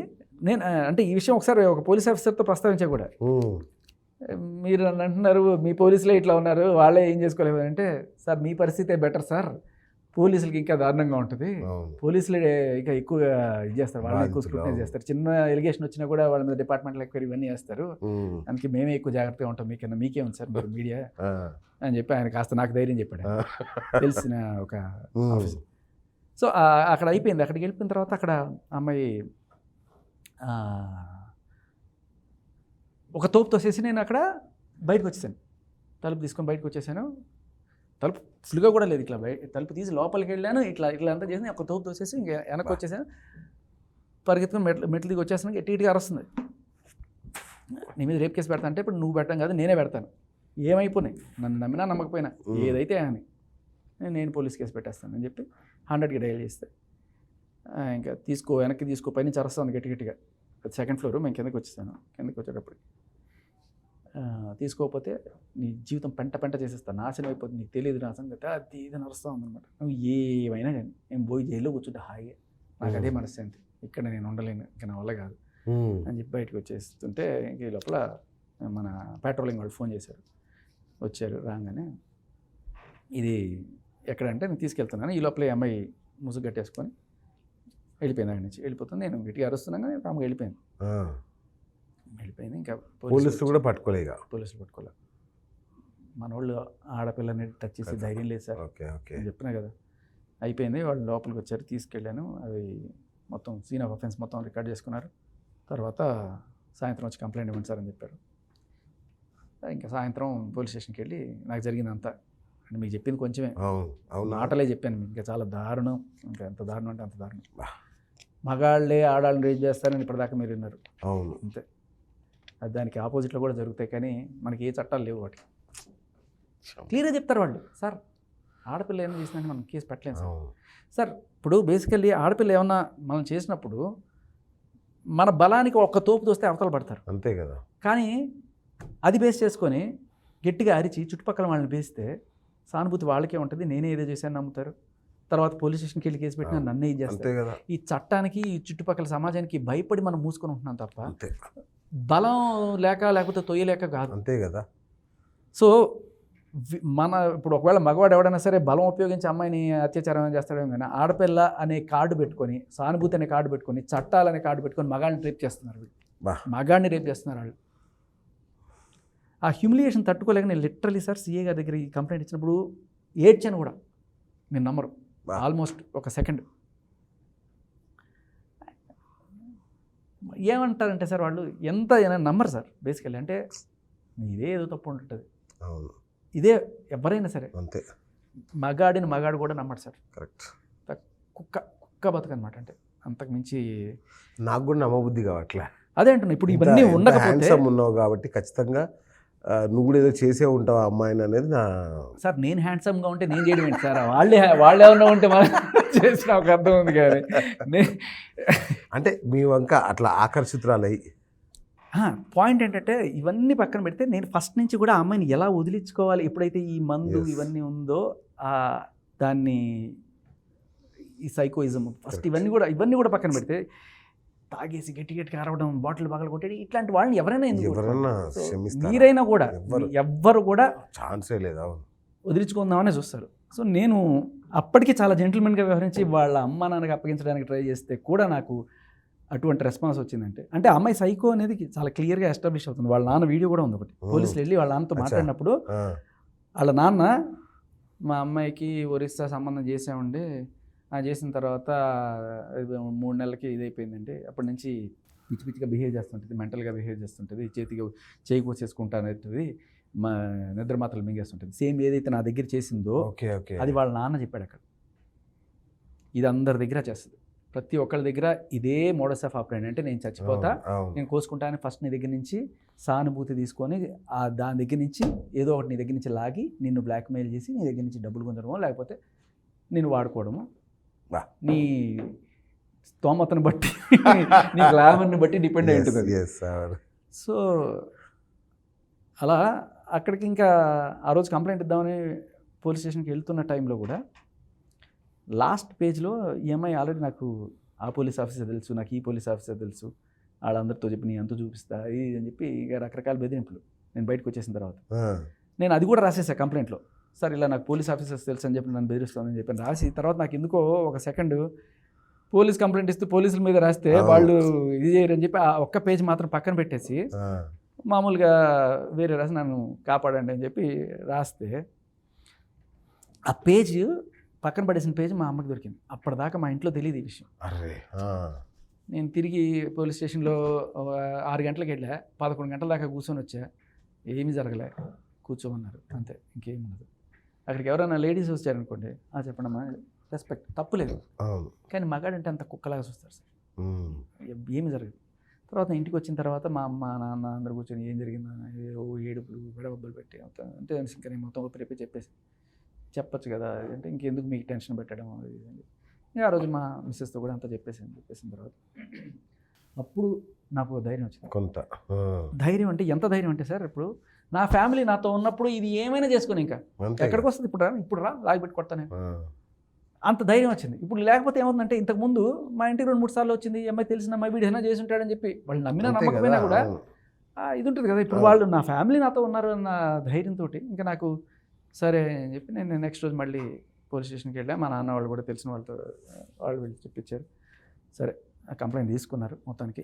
అప్పుడు నేను ఇంకా రీసెర్చ్ స్టేజ్లోనే ఉన్నాను, అసలు ఏంటి ఈ పిల్ల కథ మొత్తం తెలుసుకోవడానికి చేసినప్పుడు నాకు వరుస పెట్టి ఇన్ని మొదటి మొగుడు ఒరిస్సా, ఆ అబ్బాయి మీద పెళ్లి చేసిన 2019లో పెళ్ళైంది. అమ్మాయికి 20 ఏళ్ల వయసులో పెళ్ళైంది. యాక్చువల్గా పెళ్ళి అయితే 3 నెలలకే ఆ అమ్మాయికి వామిటింగ్స్ అవుతుంటే వాళ్ళకి ఏదో డౌట్ వచ్చింది. ఈ అమ్మాయి నాకు అజిత్ వాంతులు అది ఇది అని చెప్పి అక్కడి నుంచి బయటపడి ఇంటికి వచ్చేసింది, పుట్టింటికి వచ్చేసింది. అవును, భార్యతో ఉంది కదా, వామిటింగ్స్ అవుతే ఏంటి డౌట్ ఏంటి? ఆయనతో నాకు ఎటువంటి శారీరక సంబంధం లేదు అని జడ్జి గారి ముందు, ఆ జడ్జి గారి పేరు కూడా ఉంది, సరే ఇది 164 అంటారు దీన్ని. ఆ అమ్మాయి రాసిచ్చింది ఏంటంటే, నాకు పలానా నరేష్ అనే వ్యక్తితోటి వివాహం అయింది, అది కూడా డేట్ మార్చేసింది. ఇక్కడ 498 పెట్టిందేమో 2019, ఇక్కడ జడ్జి ముందు చెప్పిందేమో 2018. ఎందుకంటే నేను మైనర్ అని చెప్పుకోవడానికి ఏమో మరి. Okay okay. సో వాళ్ళది ఒరిస్సా రాష్ట్రం. నాకు ఆ అబ్బాయికి లాంగ్వేజ్ కమ్యూనికేషన్ ప్రాబ్లం వల్ల మేము కలవలేకపోయాం. ఆ నరేష్ అనే వ్యక్తికి నాకు ఎటువంటి శారీరక సంబంధం లేదు. ఇది 164 జడ్జికి రాసిచ్చింది. ఓకే. సో శారీరక సంబంధం లేదు అని అమ్మాయి రాసిచ్చింది. 3 నెలల తర్వాత ఆ అమ్మాయికి వామిటింగ్స్ అయితే వాళ్ళకి ఆయనకు డౌట్ వస్తుంది కదా, బేసికలీ ప్రెగ్నెన్సీ వచ్చింది, అమ్మాయి ప్రెగ్నెన్సీ వచ్చింది అని వీళ్ళ డౌట్. ఈ అమ్మాయి అంటే నాకు అర్జిత్ వాంతులు, నాకు ఇక్కడ బాగాలేదు, మీ ఫుడ్ నాకు పడట్లేదు, మీ ఒరిస్సా ఫుడ్ నాకు వాళ్ళ కాదు, ఇక్కడ కారాలు లేవు, ఉప్పు లేవు, నేను మా ఇంటికి వెళ్ళిపోవాలి అర్జెంట్ కొనాలని చెప్పి ఇంటికి వచ్చేసి కట్ చేస్తే ఇంటి దగ్గర కత్తిపూడి ఒక హాస్పిటల్లో అమ్మాయికి అబార్షన్ జరిగింది. సో తర్వాత మరి అది వాళ్ళకి తెలిసిందో లేకపోతే ఏమైందో మొత్తానికి ఇంకా మొహం చూపించుకోలేరు కదా, ఇంకా ఇంత జరిగింది. అంటే ఏంటి దీని అర్థం మీరు చెప్పండి? పెళ్ళయింది, 3 నెలలు అయింది, శారీరక సంబంధం లేదు, ఈ అమ్మాయికి అబార్షన్ అయింది, అంటే ఏం జరిగింది? పెళ్ళికి ముందే ఎఫైర్స్ ఉండుంటాయి. సో అది ఆ ఊళ్ళో కూడా తెలిసి పెంట్ అయిపోయి ఉంటుంది ఖచ్చితంగా. ఇంకా ఆ ఊళ్ళో మొహం చూపించుకునే పరిస్థితి లేదు, అలాగనే అత్తారింటికి కూడా వెళ్ళే పరిస్థితి లేదు. మరి ఏం చేయాలి? రేపు వస్తే నన్ను కొట్టేస్తారో చంపేస్తారు, ఏదో మొత్తానికి అమ్మాయి ఒక ప్లాన్ వేసింది. 498 కేసు పెట్టేసింది. మొత్తం ఆ ఇంటిల్లి పాది మీద 16 మంది మీద కేసు పెట్టింది. వాళ్ళే ఈ అమ్మాయికి అబార్షన్ చేయించారు అని చెప్పి. నిజంగానే అయి ఉండొచ్చేమో. ఒకవేళ నిజంగానే ఆయనే అబార్షన్ చేయించుంటే తప్పే ఉంది. ఇప్పుడు శారీరక సంబంధం లేదు, నువ్వు ఎవరితోనో కడుపు తెచ్చుకున్నప్పుడు ఆ బిడ్డకి నేను ఎందుకు పోషించాలనుకుంటాడు కదా మొగుడు. ఒకవేళ చాలా పెద్ద మనసు ఉండి అలాంటి అమ్మాయినైనా సరే ఏలుకుందాం అనుకున్నవాడు అయి ఉంటే ఏం చేస్తాడు? అబార్షన్ చేయించి తర్వాత అయినా సరే శుద్ధంగా కాపురం చేసుకుందాం అనుకుంటాడు. ఆ రకంగా అబార్షన్ చేయించింది కూడా జస్టిఫికేషన్ చేసుకోవచ్చు, కానీ జరిగింది అది కాదని అక్కడ ఉండే వాళ్ళు చెప్తారు. బట్ ఆ అమ్మాయి రాతల ప్రకారం చెప్పినా కూడా వాళ్ళ ఆయనే అబార్షన్ చేయించాడు, అందుకే ఆ అబ్బాయి మీద 498 కేసు పెట్టాడు. దాంతోపాటు ఏదో కట్నం డిమాండ్ చేశాడు, అవి పెట్టింది. బేసికలీ ఏ సెక్షన్లు ఎక్కడెక్కడ పడతాయో, అబార్షన్ చేయించాడంటే ఏదో 319 ఏదో పడుతుంది సెక్షన్లు, ఏ సెక్షన్లు ఎక్కడెక్కడ పడతాయి అన్నీ చూసుకొని పెట్టింది. ఈ అమ్మాయి రాసింది 498 పెట్టినప్పుడు రాసింది ఏంటంటే, నా భర్త నన్ను 6 రోజులు బాగానే చూసుకున్నాడు, తర్వాత నన్ను మానసికంగా శారీరకంగా తరచు వేధిస్తూ ఇచ్చిన కట్నం సరిపోలేదని పుట్టింటికి వెళ్ళి ఇంకా తీసుకురమ్మని, ఇంకా 10 లక్షలు తీసుకురమ్మని పుట్టింటికి వెళ్ళిపో అని చెప్పాడు. ఇలా అంతా రాసింది. తర్వాత లాస్ట్న ఏది వాళ్ళ కుటుంబ సభ్యుల ప్రోత్సాహంతో ఏదో తేదీ సరిగ్గా కనబడ 3 నెలల గర్భిణి అయిన నన్ను ప్రాణహాని ఉందని తెలిసి డాక్టర్లు చెప్తున్నా కూడా అబార్షన్ చేయకూడదని చెప్పినా కూడా నన్ను అబార్షన్ చేయించాడు. 19/3/2020 మార్చి 19, 2020లో ఉద్దేశపూర్వకంగా నాకు అబార్షన్ చేయించారు. కత్తిపూడిలో సో హాస్పిటల్ అని చెప్పి ఆ హాస్పిటల్కి సంబంధించిన డీటెయిల్స్ అన్నీ పెట్టింది. సో శారీరక సంబంధం లేకుండా ఇంకొకరితో కూడా తెచ్చుకొని భర్త ఆ అమ్మాయి మీద కూడా ఒక కంప్లైంట్ లాగా రాసి అతని 16 మంది ఫ్యామిలీ మొత్తం మీద 498 అంటే మీకు ఐడియా ఉంటుంది. దాని మీద ఇప్పటికీ మనకు కొన్ని జడ్జిమెంట్లు దీన్ని రాంగ్ యూజ్ చేస్తున్నారు అని చెప్పి గవర్నమెంట్ వాళ్ళు ఇచ్చిన ఇది కూడా ఉంది. సో 16 మంది మీద పెట్టింది కేసు. పెట్టి 40 లక్షలు ఇస్తావా చస్తావా అంతే. కానీ నేను మన పోలీసులు ఇవేమీ తెలియకుండా చక్కగా నమ్మేసి ఈ అమ్మాయి మాటని ఒరిస్సాకి అంటే మన ఆంధ్ర పోలీసు ఒరిస్సాకి వెళ్ళి చేయలేరు కదా, దానికి ఒక స్పెషల్ పాస్పోర్ట్ ఉంటుంది. మన ఎస్ఐ గారు ఇంటర్ స్టేట్ పాస్పోర్ట్ తీసుకొని అక్కడికి వెళ్ళి వాళ్ళందరినీ పట్టుకొచ్చి వాళ్ళందరికీ రిమైండ్ చేసి తర్వాత మరి ఎన్నాళ్ళు పాపం జైల్లో ఉన్నారో తెలియదు. తర్వాత పాపం బెయిల్ మీద బయటకు వచ్చారు వాళ్ళు. ఇంక ఈ కేసులు అంటే తలనొప్పి కదా, వదిలించుకుందాం అని చెప్పి అనుకుంటే ఇంకా 40 లక్షలు డిమాండ్. ఇది అయిపోయింది. ఇక్కడి నుంచి బయటకు వచ్చి ఈ అబ్బాయిని రెండో వాడిని. సో వీడి దగ్గర ఏం చెప్పిందంటే నాకు మైనర్గా ఉన్నప్పుడు పెళ్లి చేశారు, ఈ పెళ్లి చేయలేదు, నాకు వాడికి ఏ రకమైన సంబంధం లేదు, నువ్వే నా మొదటి మొగుడు, నేను ఉత్తమరాలని అని చెప్పి వాడితో కొన్నాళ్ళు కాపురం చేసి తర్వాత వాడి మీద రేప్ కేసు పెట్టి పాపం వాళ్ళ ఫ్యామిలీ మీద కూడా పెట్టింది. మళ్ళీ ఇక్కడ మీరు గమనిస్తే ప్రతి ఒక్కళ్ళ ఫ్యామిలీ మీద కూడా పెడుతుంది ఈ అమ్మాయి, ఒక్కడి మీద కాదు. ఇదంతా జరగడానికి గల కారణం నా అత్తమామలు, కావున వాళ్ళని శిక్షించవలసిందిగా కోరి ప్రార్థిస్తున్నాను. నా భర్తను నన్ను కలిపి నా కాపురం నిలబెట్టవలసిందిగా ప్రార్థిస్తుందంట. ఏది మూడు ఉండగానే ఇంకొకరిని పెళ్లి చేసుకొని ఎంత ధైర్యంగా మళ్ళీ నా భర్తని కలపమని చెప్పి పోలీస్ స్టేషన్లో కంప్లైంట్ ఇచ్చింది. ఎలా సార్, చేసుకున్నదే తప్పుడు పెళ్ళి, ఆ భర్తని ఈమె కల్పించాలంటే మరి వాడేమైపోవాలి, వాడి మీద పెట్టిన 498 ఏమైపోవాలి. పోలీసులు ఒక్కటి అడుగుతాను నేను ఈ సందర్భంగా, కొంచెం ఇన్వెస్టిగేట్ చేసి ఉంటే అసలు ఈ అబ్బాయి మీద 498 కేసు వాళ్ళ ఫ్యామిలీ మొత్తం చితికిపోయింది కదా. అంతే కదా. ఈ నరేష్ అనే అబ్బాయి ఒరిస్సాలో మొత్తం ఫ్యామిలీ చితికిపోయింది. 16 మంది మీద కేసు, వాళ్ళ పరువు పోయి వాళ్ళ బయటికి తలెత్తుకోలేక ఫాల్స్ కేసు అని క్లియర్గా అర్థమవుతుంది కదా మనకి, క్లియర్గా. అంతే కదా. సో దయచేసి ఇప్పుడు ఈ ప్రోగ్రామ్ కనుక ఎవరన్నా చూస్తుంటే మీరు దయచేసి ఒరిస్సా పోలీస్ని అలాగే అన్నవరం పోలీస్ని ట్యాగ్ చేయండి. ఈ ఎఫ్ఐఆర్ నంబర్ కూడా చూపించండి. ఇది దొంగ కేసు అని చెప్పి మనకి క్లియర్గా ఇక్కడ ఉన్న సాక్ష్యాలతోటి చాలా క్లియర్గా ప్రూవ్ అవుతుంది. నేను మీకు డిజిటల్ కాపీ పంపిస్తా ప్లీజ్. ఇది నంబర్ 1. అలాగే ఈ అబ్బాయి మీద పెట్టిన కేసు, ఈ అబ్బాయి మొగుడే కాదు అసలు, ఇతను నా మొగుడు, నన్ను పెళ్లి చేసుకున్నాడు. ఎట్లా మూడో వ్యక్తి ఎట్లా మూడవుతాడు? మొదటి మొగుడు ఉండగా నువ్వు ఫ్యాక్ట్స్ అని దాచిపెట్టి పెళ్లి చేసుకోండి, నీ తప్పు. అతనితో వెళ్ళి అతనితో తిరిగి ఫైనల్గా అతని అత్తమామలు ఎక్కడి నుంచి వచ్చారో తెలియదు, బెంగళూరుకి వెళ్ళి అక్కడ సంసారం చేస్తే అత్తమామల మీద కేసు పెట్టు. వీళ్ళ ఫ్యామిలీ కాకినాడలో ఉంటారు. ఎన్ని సెక్షన్లు పెట్టారు చూడండి, 417, 312, 506 అయిపోయింది. 2 అయిపోయింది. వీళ్ళు ముగ్గురు మీద ఈ కేసులో సహాయం చేద్దామని వెళ్ళిన పాపానికి ఆ అబ్బాయి మీద బాపట్లో ఆ అబ్బాయి ఫ్రెండ్స్ మీద రేప్ కేసు. అండ్ ఈ కేసుని తీర్చడానికి వచ్చిన ఎస్పీ మీద ఇంకో కేసు, ఆయన మీద కూడా రేప్ కేసే కదా. అసలు ఆయన మీద అరాచకమైన రేప్ కేసు.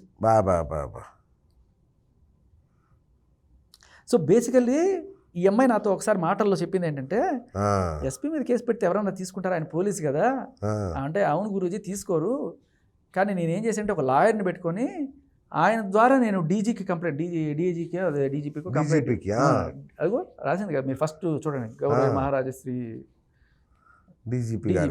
సో డీజీపీ గారికి కంప్లైంట్ ఇచ్చాను. అంటే ఎలా అయినా తీసుకుంటారు అంటే, నిజంగా ఆయన ఏమన్నా చేశాడని నేను అడిగా. ఆయన ఏమీ చేయలేదు గురూజీ, కాకపోతే తిట్టాడు. ఏది ఈ ఫాల్స్ కేసులన్నీ తీపిచ్చేసి ఇది వీటి మీద డబ్బులు ఇప్పించు, వీడి దగ్గర 40 లక్షలు ఇప్పించు, వీడి దగ్గర 10 లక్షలు ఇప్పించు, ఇలా. తర్వాత ఈ ఫాల్స్ కేసు ఈ అబ్బాయి మీద ఇవన్నీ చేస్తున్నా. అలాగే మన యువరాజు పెట్టిన కేసు తీపిచ్చాలంట, రెడ్ హ్యాండెడ్గా దొరికిపోయింది. సో వీటన్నిటిని ఆయన గట్టిగా తిట్టి పంపించారు. దానికి ఆయన మీద ఖర్చు కట్టి ఆయన మీద ఆ కేసు అనమాట. దేవుడా. సో హీరో ఎంట్రీ ఎప్పుడు? Hero entry. తర్వాత దానికోసం వెయిటింగ్. చెప్పే కదా. సో ఇది జరుగుతుండగానే సైమల్టేనియస్గా ఆయన మీద అచ్చా. ఈ కంప్లైంట్ ఇచ్చేసి ఇవన్నీ అప్పుడప్పుడు నడుస్తున్నప్పుడే ఆ. మీతో ఫ్రెండ్షిప్. ఆ, ఓకే. మనతో ఉన్నప్పుడే ఇంకో 2, 3, 2, 3 టార్గెట్ చేసేస్తూ ఉంటుంది. బా. సో అలా ఆయన మీద ఆ కంప్లైంట్ అనమాట. నేను అడిగేది ఏంటంటే సార్, మనం చేసిన ప్రోగ్రామ్కి ఒక ఉపయోగం ఉండాలి అంటే 100%. ఇవన్నీ ఫాల్స్, ఒక్కటంటే ఒక్కటి కూడా నిజం లేదు. అవును. దీంట్లో ఈ అబ్బాయి ఫస్ట్ నరేష్ని బచాయించండి, అతన్ని ఒరిస్సా పోలీసుని ట్యాగ్ చేయండి, అనవన పోలీసుని ట్యాగ్ చేయండి, ఎఫ్ఐఆర్ నెంబర్ చూపించండి, ఇది ఎంత తప్పుడు కేసు. రెండో కంప్లైంట్ చూస్తే మీకు మొదటి కంప్లైంట్ అంతా అబద్ధం అని చెప్పి మీకు అర్థమైపోతుంది. ఆ అమ్మాయి స్వహస్తాలతో రాసిచ్చింది. అది చాలదు అంటే జడ్జి గారి ముందు ఇచ్చిన 164 కూడా ఉంది. నా భర్తతో నాకు అసలు శారీరక సంబంధం లేదు అని చెప్పి 164 కూడా ఉంది. సో ఈ రెండింటి ఆధారంగా ఇతన్ని మనం విడిపించుకోవచ్చు. అండ్ అలాగే విడిపించుకోవడం అనేది సమస్య కాదు, ఇంత మనోవేదకు గురి చేసిన ఈ అమ్మాయి, ఇన్ని ఫ్యామిలీని చిదిపేసిన ఈ అమ్మాయికి ఖచ్చితంగా శిక్ష పడాలి. తలెత్తుకుని బయట తిరిగే పరిస్థితి ఉండకూడదు. అది మీరు ఎట్లా బయటపడ్డారు అసలు? ఈ అమ్మాయి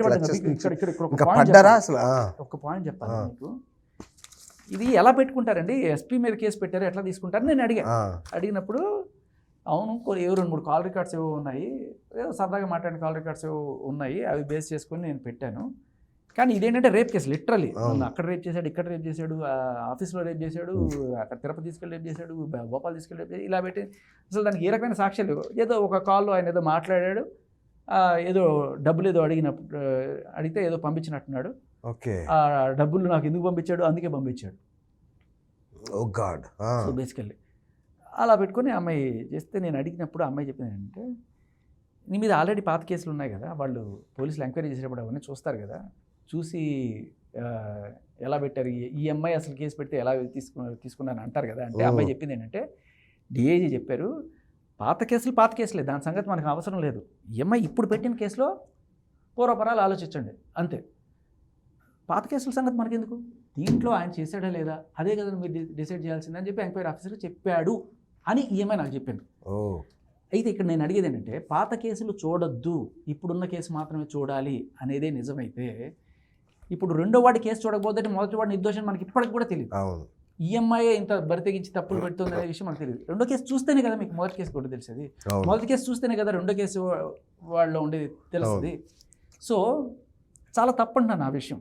మీరు ముందు అన్ని చూసి అమ్మాయి అసలు క్రెడిబిలిటీ చూసి తర్వాత అమ్మాయి ఎలాంటిదో తెలుసుకొని, అరే ఒక పరువున్న పోలీస్ ఆఫీసర్ మీద మీరు ఇష్టం వచ్చినట్టు అట్లా కేసులు పెట్టేసి రేపు జనాలకి డిపార్ట్మెంట్ మీద ఏం గౌరవం ఉంటుంది? కరెక్ట్. సో ఒకటి ఇది, రెండోది ఈ అబ్బాయి మీద పెట్టిన తప్పుడు కేసు. పాపం వీళ్ళ నాన్న అమ్మ కూడా విగత జీవులు అయిపోయారు ఈ కేసు తట్టుకోలేక. ఆయనకి ఏదో పెరాలసిస్ వచ్చేసి ఇది అయిపోయిందని చెప్పి తెలిసింది. ఇంకా ఈ అబ్బాయి అయితే ఇప్పటికీ లిటరలీ రేప్ కేసు, ఇవన్నీ కూడా హాఫ్ బేక్డ్, ఇది ఫుల్ రేప్ కేసు పెట్టేసింది వాడి మీద. సో ఇక అలవాటు అయిపోయింది అనమాట. ఇంకెంత ఎన్ని చేసిందో తెలియదు. గుంటూరు లాలాపేటలో కూడా ఒక కేసు ఉందని చెప్పారు, కానీ అది దానికి సంబంధించిన పెడతానని బెదిరించింది. ఈ లోపల నేను ఫోన్ చేశాను, ఇంకా తర్వాత పోలీసులకి ఈ డీటెయిల్స్ అన్నీ ఇచ్చాను. సో వాళ్ళు చెప్పారు ఇంకా రానిండి సార్, అమ్మాయి రావడమే తరువాయి, అమ్మాయి వస్తే ఇంకా ఏం చేయాలో చేద్దాం మనం చెప్పన్నారు. ఆల్రెడీ మన యువరాజ్ కేసులో అంటే ఆ అమ్మాయికి ఒరిస్సాలో తిరుగులే, బెంగళూరులో తిరుగులే, కర్ణాటకలో కూడా తిరుగులే, ఆంధ్రాలో బాపట్లలో పెట్టిన రేప్ కేసు కూడా పెట్టేశారు. తెలంగాణలో మాత్రం భారీ దెబ్బలు తగిలాయి. ఒకటి నా దెబ్బ, ఒకటి యువరాజ్ దెబ్బ. ఇద్దరు దొరకకుండా తప్పించుకున్నారు. అమ్మాయి మీద కేసు పెట్టాము లిటరల్లీ. ఈ అమ్మాయి అందరి మీద కేసులు పెడుతుంది.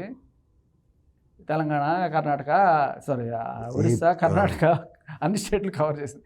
తెలంగాణలో మాత్రం కుదరలే. మన పోలీసులు కొంచెం గట్టిగా ఉన్నారన్న విషయం అర్థమైంది. అట్లీస్ట్ ఆ విషయంలో ఇది చేయాలి. కేసు పెట్టారు సార్ మన వాళ్ళు లిటరల్లీ. ఎఫ్ఐఆర్ అయింది, కోర్టుకు పిలిచారు, ఇప్పటిదాకా తప్పించుకొని తిరుగుతుంది, బెయిల్ మీద బయట ఉంది. అవునా? ఓకే. నా దాంట్లో కూడా ఎఫ్ఐఆర్ కోసం వెయిట్ చేస్తున్నాను, ఎఫ్ఐఆర్ అవుతుందేమో. అది నేను అనేది ఇదే బేసికల్లీ, వీళ్ళందరికీ న్యాయం జరగాలి. ఇంకా ఎంతమంది ఉన్నారో బాధితులు, ఇవన్నీ పక్కన పెడితే సార్, ఇది ఒక మాఫియా. విజయవాడలో దీనికి ఒక ట్రైనింగ్ సెంటర్ ఉంది. దీంట్లో అమ్మ నాకు క్లియర్గా చెప్పింది, హ్యూమన్ రైట్స్ అని చెప్పి రకరకాల వేషాలు వేసుకొని వీళ్ళే తిరుగుతుంటారు. వీళ్ళు లిటరల్లీ ఎట్లా అంటే మీ మీద ఏదో ఒక చిన్న ప్రూఫ్ పట్టుకొస్తే చాలా నైస్గా వచ్చి మాట్లాడతారు మీతో. ఎందుకు సార్, మీకు మంచి కెరీర్ ఉంటుంది, పెంట వాళ్ళతో మీకు ఎందుకు సార్, సెటిల్ చేసేసుకోండి, ఇది సార్ డబ్బులు మీరు సంపాదించుకోలేరా, 2 లక్షలు 5 లక్షలు మీరు సంపాదించుకోలేరా. ఈ ఎస్పీ బేరం ఏంటంటే, ఎంత సార్ మీరు ఒక కేసు చేస్తే మీకు 5-6 కోట్లు వస్తాయి, ఇచ్చేయండి సార్, అమ్మాయికి ఏముంది, సెటిల్ Okay. చేసేసుకోండి సార్, ఎందుకు సార్ ఆ పెంటతోటి మనకు.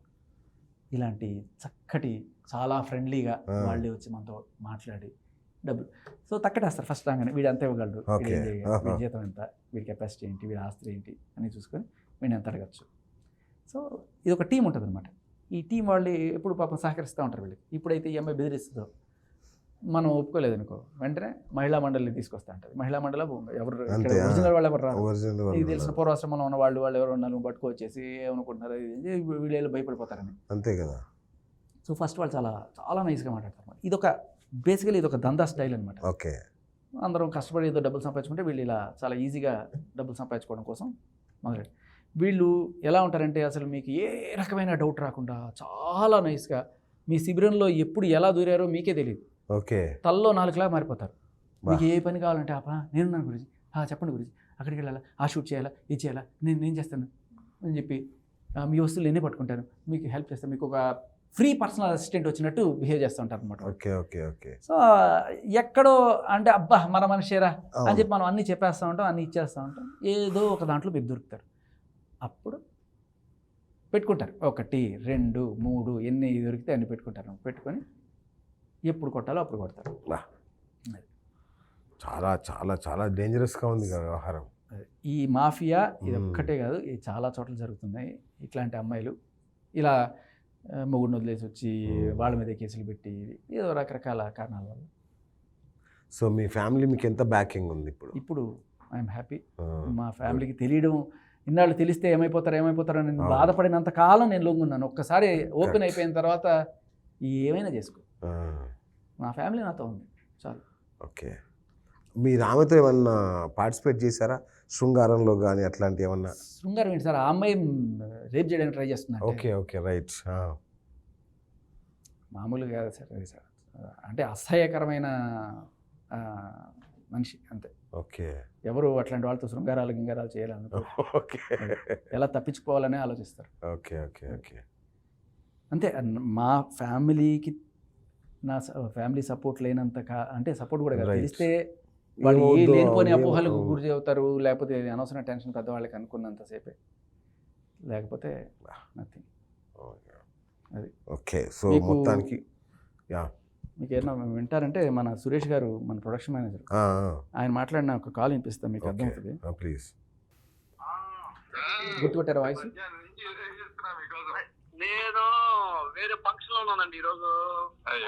గృహప్రవేశం అయితే రాత్రి హైదరాబాద్ నుంచి బయలుదేరి వచ్చి రాత్రి 11:30కి ఎక్కి బస్సు అక్కడ వచ్చి ఆ కార్యక్రమం ఉన్నాను. మీరు వాట్సాప్ కాల్ చేసి ఇది కరెక్ట్గా అమ్మాయి సూసైడ్ చేసుకుంటాను బెదిరించిన రోజు ఆయనకు ఫోన్ చేసి ఏదో ఒకటి చేయండి, వాళ్ళ నాన్న బండి వాళ్ళ ఇంట్లో చెప్పాలని చెప్పి ఆయన ఫోన్ చేశారు.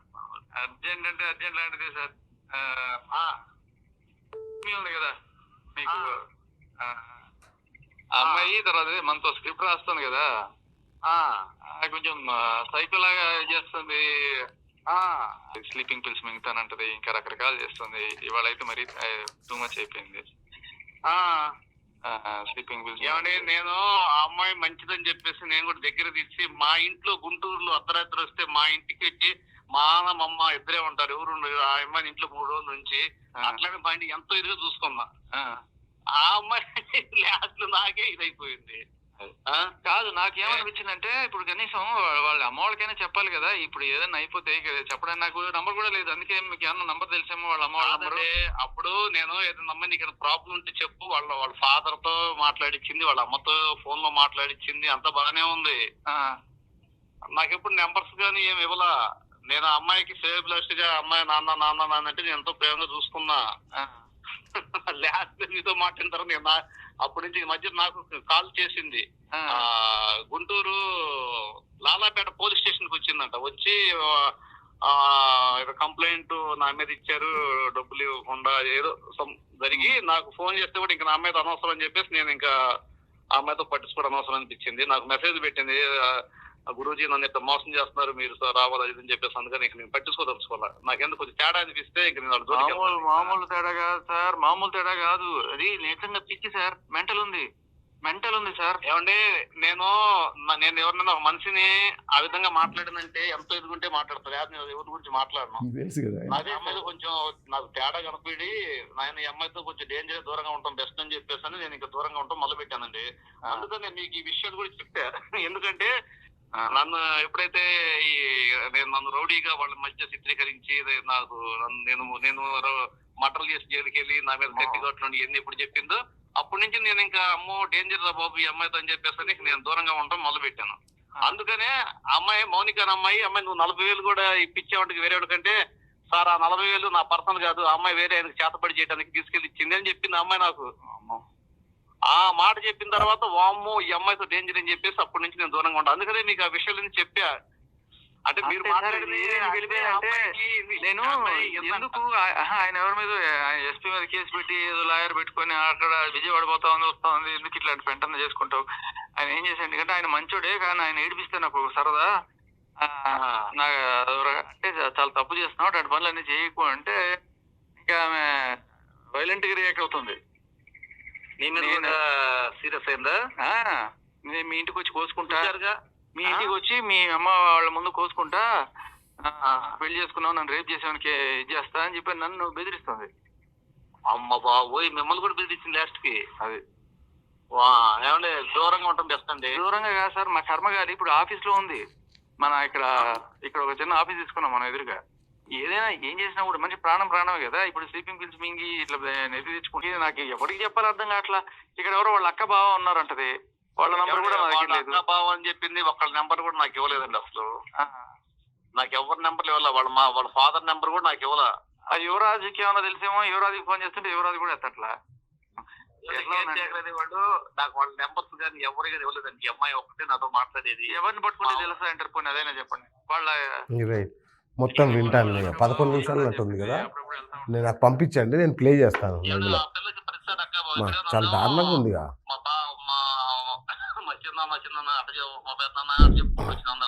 ఒకటే వినాలి మీరు, ఒకటే చూపిస్తాను.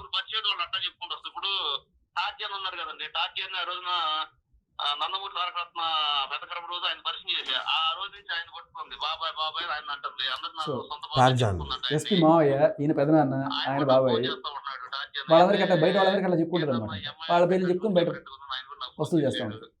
మౌనిక అనే అమ్మాయి చెప్పిందండి ఒక రోజున, మౌనిక నేను బయట ఉన్నాను, నా దగ్గర టాబ్లెట్స్ ఉంది, ఆ టాబ్లెట్స్ కొంచెం ఫోటో తీసుకున్నారు పెట్టాలంటే ఆ అమ్మాయి ఫోటో తీసి పెట్టింది. తర్వాత ఈ యూట్యూబ్ లో చూస్తే అవి ప్రెగ్నెన్సీ టాబ్లెట్స్ అంటాడు. ఎవరు ఈయనగా ఆ టాబ్లెట్స్? అవునా, నాకు తెలీదు. అవునా, మౌనిక అనే అమ్మాయి నాకు చెబితే ఎందుకు తెలిసిందండి. అప్పటి నుంచి నేను దూరంగా ఉంటాను. ఈ అమ్మాయికి ప్రెగ్నెన్సీ టాబ్లెట్లు కూడా వాడిందా? అమ్మ నాకు తెలీదు, నేనే మర్చిపోయి అనుకుంటున్నా. కాదండి, ఫస్ట్ లో ప్రెగ్నెన్సీ నాకు ఫస్ట్ ఏం చెప్పిందంటే, గురూజీ మా ఫ్రెండ్ కి ఒకటి కడుపు చేసి ఇట్లా చేశాడు, వాడి మీద కేసు పెట్టాలి అది చేయాలని చెప్పేసి అని ఉంది. తర్వాత నేను అప్పుడు ఫోన్ లేదండి, అప్పుడు హోమ్ మినిస్టర్ ఆయన దగ్గర పిఏ ఉండేవాడు. ఆ పిఏ ఫోన్ చేసి ప్రాబ్లం ఉన్నాడు ఫ్రెండ్ కదంటే, మాట్లాడితే ఆ ఫ్రెండ్ కాదండి నేనేనండి, నాకే అతను నాదే ప్రెగ్నెంట్, నేను ఆల్రెడీ అబార్షన్ చేసుకున్నాను, చేసేది వాళ్ళ మీద కేసు పెట్టాలి అని చెప్పేసి చెప్పినాను. ఏమని నువ్వు నాకు ఎట్లా చెప్పిందంటే, కాదు గురించి మళ్ళీ నీ చేస్తే మీరు తిడతారని నేను అట్లా చెప్పానని చెప్పేసి నాకు తెలియదు, నేను మర్చిపోయి అనుకుంటున్నా. నేను కాదండి బాబు, ఆ పేరేంటంటే సార్ ఎవరిదైనా నంబర్ కావాలంటే ఆ ఎస్పీతో కూడా వీళ్ళిద్దరికి కూడా డీలింగ్స్ ఉన్నాయి. ఆ ఎస్పీ మీదే కేసు పెడతానని తిరుగుతుంది విజయవాడ. ఆ ఎస్పీ మీదే ఈ ప్రయోగం చేయబోయిందంట చేతబడి. ఎంఐ చేయడం నాకు తెలిసింది. ఆ ఎస్పీ గురించి నాకు ఒకసారి చెప్పిందండి, ఒక మినిస్టర్ పెట్టుకోండి, మీరు మినిస్టర్ పెట్టుకుంటే వాళ్ళ గురించి 5-6 కోట్లు వసూలు చేసుకోవచ్చు, మనం వసూలు చేయాలి. ఆ అమ్మాయి ఇట్లా అమ్మాయిని ఆగం చేశారని చెప్పేసి కేసు పెట్టి వాడిని మినిస్టర్ ద్వారా వెళ్తే వాడు 5 కోట్లు ఇస్తాడు అది అని చెప్పి బెదిరించాలి అని చెప్పి నాకు చెప్పింది.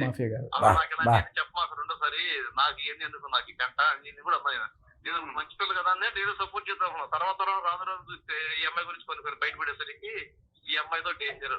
నాకు ఏదో హెల్ప్ చేయండి సార్. నాకు వాళ్ళ ఇంట్లో ఎవరిదైనా ఒక్క నంబర్ దొరికితే నేను వాళ్ళకి చాలా ఉంది, మీరు వింటే ఇంకా చాలా అరాచకాలు బయటపడతాయి. కొన్ని పంపించాడు నాకు, నేను ప్లే చేస్తాను. అంతకుముందు ఒకటి వినిపించాను, అమ్మాయి సైకో బిహేవియర్ ఎలా ఉంటుందని చెప్పి.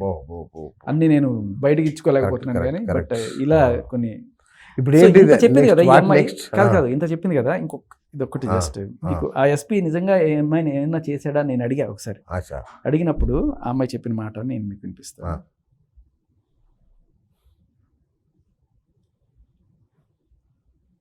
ముందు 100 సార్లు ఆలోచించుకుంటా.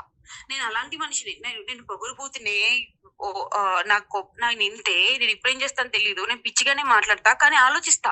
ఫస్ట్ అయితే ఈజీగా హ్యాపీ ఉంచగలరు. కాదు, ఒక మాట అడుగుతా. నరేష్ తో పెళ్లి నేనేం గొడవలతో ఇలా చేసుకొని ఇది చేసావా, లేకపోతే నీకు అతనికి తెలుగు రాదు.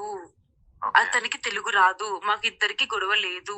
సుశాంత్ నేను లవ్ తెలుగు రానందుకు 498 పెడతారండి. లవ్ చేసుకున్నావు కదా, అతనితో కూడా ఇలా గొడవలు పెట్టుకుని వచ్చేసావా? అది కూడా లేదు. మరి సుశాంత్ అతనితో ఎందుకు విడిపోవాల్సి వచ్చింది? ఒక మాట అడుగుతున్నా, ఎందుకు విడిపోవాల్సి వచ్చింది? అదొకటి చెప్పు చాలు. క్యాష్ ఫీలింగ్ ఒకటి. ఇంకొకటి ఏంటంటే వాడికి నేను ఫిజికల్ గా కలిసి ఉండట్లేదు. విన్నారా? ఫిజికల్గా కలిసి ఉండట్లేదు. వాడి మీద పెట్టిన కేసు ఏంటి? Rape case. సుశాంత్ అనే అబ్బాయి మీద రేప్ కేసు. అది కూడా కలిసి తిరిగి బెంగళూరులో. కాకపోతే అది వాడికి నచ్చలేదు. ఇంకొకటి ఏంటంటే వాడు నన్ను ముద్దు పెట్టుకున్నా కూడా బలవంతంగా పెట్టుకోవాల్సి వస్తుంది. నేను వాడికి అది ముద్దు పెట్టాలంటే 6 నెలలు ఆగాల్సి వస్తుంది.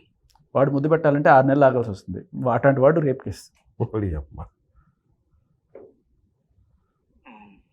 మరి షేక్ లవ్ చేస్తాడు నన్ను, అది ఇదని చెప్పావు కదా. ఇంకొక ఆయన పేరు చెప్పుకోవడం ఇష్టం లేదు. ఆయన బాగుంటాడు కూడా అని చెప్పావు కదా. ఇంకొక ఆయన. నాకు తన మీద ఏ ఇష్టం లేదు. వాడంత మంచోడు కూడా. నన్ను ఇష్టపడ్డం నిజం, కానీ వాడంత మంచోడు కాదు. నాకు పోలీసుల మీద అంత గుడ్ ఇంప్రెషన్ లేదు. అందుకే ఎస్పీని కూడా దగ్గర రానివ్వలేదు. ఆఫీస్ లో ఉన్నప్పుడు నువ్వు చాలా సార్లు ఎస్పీతో మాట్లాడేదానివి, నవ్వుతూనే మాట్లాడేదానివి. నేను తలనొప్పిగానే ఫీల్ అయ్యాను ఎప్పుడు కూడా. అండ్ పక్కనే మాట్లాడేదాన్ని. ఇంకొకటి ఏంటి అంటే ఎప్పుడు కూడా నేను పక్కకు వచ్చినా కూడా ఈ కేసులే ఇదంతా నేను అడిగేదాన్ని. ఈ కేసు సంగతి ఆ కేసు సంగతి క్లియర్ చేసేయండి అని చెప్పాను నేను తనకి. సో ఈ కేసులన్నీ క్లియర్ చేసేయండి అని చెప్పి ఎప్పుడు అడుగుతా ఉండేది. టార్చర్ చేస్తా ఆయన పట్టించుకోవాలి. అని నేను చెప్తున్నాను కదా, గతం దానివల్ల ఏదైనా ఉత్పన్నమైన వాటి గురించి మనం మర్చిపోదాం. Okay future. గురూజీ, నేను ఒక్కటి మాత్రం మీకు చెప్పాలనుకుంటున్నాను గురూజీ. నేను నిజంగా చెప్తున్నా గురూజీ. నేను 8 years ఫాస్టింగ్ చేశా గురూజీ. గాడ్ శివకి ఇది 7th year 8th year Guruji. God శివకి మౌన వ్రతాలు చేశాను, అన్ని చేశాను, భగవద్గీతలు చదివాను, అన్ని చదివాను. వాటి సాక్షిగా చెప్తున్నా గురూజీ. నేను పవిత్రంగా ఒప్పుకుంటున్నా. తను నన్ను ఫిజికల్ గా ఎప్పుడు హింసించలేదు. ఇది పచ్చి నిజం. కానీ ఎస్పీ చేసిన పని ఏంటంటే ప్రమీల అని చెప్పేసి ఒక ప్రెగ్నెంట్ ఆవిడ నాతో ఉన్న కాన్సెప్ట్ దాన్ని ఒక ప్రెగ్నెంట్ ఆవిడ నాతో పెట్టించి టెస్ట్ రిపోర్ట్స్ అన్ని తను తీసుకున్నాడు. నన్ను ఫిజికల్ గా హింసించలేదు. ఇది నిజం. ఒక నిమిషం మీ దగ్గర ఒప్పుకున్నా కూడా పాపం పోతుంది నాకు. సో ఫిజికల్గా నన్ను ఏ రకంగానూ ఏ రోజు టచ్ చేయలేదు, హింసించలేదు అనే అమ్మాయి ఇన్ని ఓట్లేసి చెప్పింది నా దగ్గర. ఈ కంప్లైంట్ ఒకసారి రేప్ కేసు, ఈ కంప్లైంట్ ఒకసారి మీకు చదువుతా. శ్రీనివాస్ గారు నన్ను బెదిరించి నాకు వీడియో కాల్స్ చేస్తూ నా దుస్తులు తొలగించమని, నా వీడియోలు చూస్తూ ఏదో చేసుకునేవాళ్ళు, ఆనందం పొందేవాళ్ళు. నా వీడియో క్లిప్స్ నెట్లో పెడతానని బెదిరించి కొన్ని రోజుల తర్వాత నన్ను కాకినాడ తన ఆఫీస్కి రమ్మని, ఎందుకని అడగ్గా చెప్తానని చెప్పి అక్కడ పిలిచిన తర్వాత ఆ కార్యాలయంలో కింద సిబ్బందిని కాపలాగా పెట్టి నా తలుపులు వేసి నన్ను వదిలేయండి అని బతిమాలతున్నా వినకుండా నా బట్టలు తొలగించి నా ఒళ్ళంతా ముద్దులు పెట్టి నన్ను గౌలించుకొని నా ఇష్టం వచ్చినట్టు కొరికేస్తూ నన్ను మానభంగం చేశారు. మానభంగం చేశారు రాసి సరిపోతుంది, ఎన్ని రాయాల్సిన అవసరం లేదు. ఓకే, అది ఎందుకు ఆమెకి తెలియదు. ఈ విధంగా తన కోరిక కలిగినప్పుడల్లా నన్ను తన ఆఫీస్కి పిలిపించుకొని ఆఫీస్లోనే నన్ను బలవంతంగా అనుభవించాడు. నాకు ఇష్టం లేదని నేను చచ్చిపోతానని బతిమాలినా కూడా ఏడుస్తున్నా. నన్ను బెదిరించి నాపై పదే పదే అత్యాచారం చేసేవాడు. తన వికృత చేష్టలతో శృంగార సమయంలో అసహజ భంగిమలతో శృంగారం చేసేవాడు. మీరు ఒక్కసారి ఈ మాటలు వింటే ఈ అమ్మాయి రాసి దానికి ఎన్ని అబద్ధాలు సార్, ఇది అబద్ధం, ఇది అబద్ధం, ఇది అబద్ధం, అన్ని అబద్ధాలు. ఇంతమంది ఈయన వాళ్ళ ఫ్యామిలీ మొత్తం పాపం తలెత్తుకోలేకుండా ఈ కంప్లైంట్ వచ్చిన తర్వాత ఒక ఆడపిల్ల పెట్టింది కదా, ఎంక్వైరీ అయ్యింది అన్నారట. సరదాగా మాట్లాడుండొచ్చేమో ఆయన, నాకు తెలీదు. కానీ అమ్మాయి చెప్పేదానికి ఈ అమ్మాయి ఇంత దారుణంగా పెట్టింది కదా, ఇది ఏమీ లేదని క్లియర్గా అంత సాక్షి, దేవుడి సాక్షిగా, ఆ సాక్షిగా, ఈ సాక్షిగా అన్ని సాక్ష్యాలు వేసి చెప్పింది సార్. మామూలుగా చెప్పడం వేరు, అంత నిజమును చెప్పి ఆ అమ్మాయి ఇంత దరిద్రమైన కంప్లైంట్ పెట్టి ఇన్ని కుటుంబాలు చిరిగిపోయాయి సార్. రైట్, ఇప్పుడు మీ పరిస్థితి ఏంటి? నేను బయటపడ్డా. నేను కానీ అంటే ఇప్పుడు ఒక అమ్మాయిని ఒక అబ్బాయి టార్చర్ చేశాడు అనుకోండి, అమ్మాయి ఏం చేస్తుంది? వాడికి శిక్ష పడాలని చేస్తుంది. ఒక అబ్బాయిని అమ్మాయి టార్చర్ చేసింది అనుకోండి, అమ్మాయి నన్ను వదిలేసిపోతే చాలా చాలా మనం అనుకుంటా శిక్ష పడాలని కోరుకోవద్దా? కోరుకోవాలి, నిజం. ఒకళ్ళకి శిక్ష పడితే ఇంకొకసారి ఇలాంటివి జరగవు. ఆడపిల్ల కదా వదిలేయండి, ఆడపిల్ల జీవితం ఏం మగాడి జీవితం కదా, మగాడు కుక్క, వాడిని ఇష్టం వచ్చినట్టు వాడుకోవచ్చా? మేము వాడుకున్నాను వీళ్ళందరూ సార్, వీళ్ళందరూ పాపం, వదిలేస్తే నిజంగా. చాలు, మా బతుకు మేము బతికేస్తాం. ఎందుకు ఈ స్టేజ్? ఒక్కళ్ళు తిరగబడి ఖచ్చితంగా కేసేసి ఆ అమ్మాయి ఇన్ని కుటుంబాలను కూల్చేసిన ఈ అమ్మాయికి శిక్ష పడాలి అని చెప్పి మనం ఎప్పుడైతే డిమాండ్ చేసి చేపిస్తామో ఇంకొకళ్ళు ఇట్లాంటి పనులు చేయరు. ఆడపిల్ల అని చెప్పి ఎవరైనా నమ్మేస్తారు, సానుభూతి చూపించేస్తారు అని చెప్పి ఇలా నానా రకాలుగా మనుషుల్ని వేధించుకుంటూ పీడించుకొని తింటూ 5-6 కోట్లు సార్ నేను మీద పాపం. బా. వీడికి 40 లక్షలు, వీడికి 25 లక్షలు, నాకు 2 లక్షలు అడిగింది. ఆ డిమాండ్ చేసింది కూడా ఉంది. అది కూడా సురేష్ గారు త్రూ, డైరెక్ట్గా అడగదు మేడం. అది హలో సురేష్ గారు. కాల్ చేసావు ఈవినింగ్, నేను బట్టి మీద ఉన్నాను, ఇప్పుడే వచ్చి చూసుకొని అదే 2 మిస్ కాల్స్ ఉంది. పెదనాన్న అవునా, ఎక్కడ ఉన్నావు? నేను గుంటూరులోనే ఉన్నా. రండి. అదేంటి ఏం కాల్ చేసావు? మామూలుగానే చేస్తాను. శేఖర్ భాష గారు ఏదో జరిగింది, అదే ఆ ఇల్లు ఖాళీ చేసి వెళ్ళడానికి ఎంత ఎక్స్పెక్ట్ చేస్తుందో కనుక్కోమని అడగమన్నారు. ఏదో చిన్న ఇన్సిడెంట్ జరిగిందంతగా. ఏమైందన్నారు? ఏదో ఇంటి వాళ్ళతో ఏదో గొడవ అయింది, గొడవ అయింది, అన్ని బాటిల్స్ ఖాళీ చేసి వెళ్ళిపోమని చెప్పేసి, తన లైఫ్ లోకి ఎప్పుడు రావద్దు, తనకి ఎంత కావాలో అడగమని చెప్పేసి చేశారనమాట. మొత్తం 2,10,000. సరే సరే, మీకు పంపించమండి. సరే అయితే మీకు పంపించేస్తే కనుక మీరు నాకు పంపించేసేయండి. ఆ తర్వాత నేను కీ హ్యాండ్ ఓవర్ చేసేస్తాను. ఓకే, కీ మీకు ఇచ్చేస్తాను. సరే అయితే. ఈ 10,000, 2,10,000లో విచిత్రంగా అనిపించిన 10,000. అవును, ఏంటి 2116 లాగా అయ్యగారి సంభావన లాగా ఈ 10,000 ఆయనకి ఇస్తుంది అనమాట. కమిషన్ 2,10,000 తీసుకుంటే మీకు 10,000 ఇప్పిస్తాను. ఓకే, అది కూడా అంది, ఆ రికార్డ్ కూడా వినిపిస్తా. అదే నాకు వద్దు తల్లి, నీ కమిషన్ వద్దు, నాకు ఇచ్చారా 2 లక్షలు? ఇంత అంటే ఇది తీసుకెళ్ళి చూపించినా కూడా ఆ అమ్మాయి డైరెక్ట్గా మిమ్మల్ని అడిగింది చూపించండి. సురేష్ గారు ఎవరో వాళ్ళకి తెలియదు కదా, మీకు తెలుసు, నాకు తెలుసు. సో అంటే సార్ ఇంకొకటి మీకు బయటకు వినిపించలేదు, బట్ మీకు ఇంతకుముందు ఒక కాల్ వినిపించాను. నిన్ను చంపేస్తా, మీ ఆవిడని చంపేస్తా అని చెప్పి బెదిరించి చాలా నీచంగా మాట్లాడింది. అది పోలీసు వాళ్ళకి ఇచ్చాను సార్ నేను. అంటే నువ్వు డబ్బులు ఇవ్వకపోతే నిన్ను చంపేస్తా అని చెప్పింది ఉంటే చూడు, సెక్షన్ పడుతుంది. ఇప్పుడు సెక్షన్ పడదు. ఉట్టుగా చంపిస్తా అంటే సెక్షన్ ఉండదన్నా? ఉంటుంది. చంపేస్తానని బెదిరిస్తే 387 పడుతుంది, 10 ఏళ్ళు నాన్ బెయిలబుల్. మన వాళ్ళకి పెట్టాలంటే ఆడపిల్ల కదా, ఆ అమ్మాయి ఏం చేస్తుంది, ఊరికి అని ఉంటుందిలే. సో అమ్మాయి డిమాండ్ చేసిన మాట ఉంది, ఇది ఉంది, 2 వినిపించారు. ఈ 2 కలిపి ఉండాలంట. ఎలా? నువ్వు డబ్బులు ఇవ్వకపోతే మీ ఆవిడని చంపించేస్తాను, నేను చంపించేస్తాను అని చెప్పాలంట. అది ఉంటే పెడతారంట. ఓకే, ఇంకా నన్ను నాన్న అలాగే ఉంటుంది సార్. ఇప్పుడు మగాడి బతుకు కుక్క సార్ మన చట్ట ప్రకారం. మీరు అన్నిసార్లు అనకండి, నాకు కూడా జీవితం ఈ విరక్తి వస్తుంది. మొగజాతికే మొత్తం వినిపిస్తే సార్ నిజంగా నేను ఎలా బతుకున్నాను మీకు అనిపిస్తుంది. సీరియస్గా మీరు ఇలా జుట్టు అంతా చెదిరిపోయి ఇట్లా ఉంటుందే నాకు విచిత్రంగా అనిపించి, ఏంటి మనోడు ఇలా అయిపోయాడు ఏంటి అని. సీరియస్గా జుట్టు చెదిరిపోయినట్టు లేదు సార్. ఇప్పుడు నేను ఓకే, ప్రస్తుతానికి నాకు ప్రాబ్లం లేకపోయినా కూడా అవి గుర్తొచ్చినప్పుడల్లా తను చేసిన అవమానాలు ఇవన్నీ కూడాను నేను ఖచ్చితంగా ఇట్లాంటి మనుషులు సభ్య సమాజంలో తిరగడానికి ఏ రకమైన లాయక్ కాదు. వీళ్ళకి ఖచ్చితంగా శిక్ష పడి తీరాల్సిందే.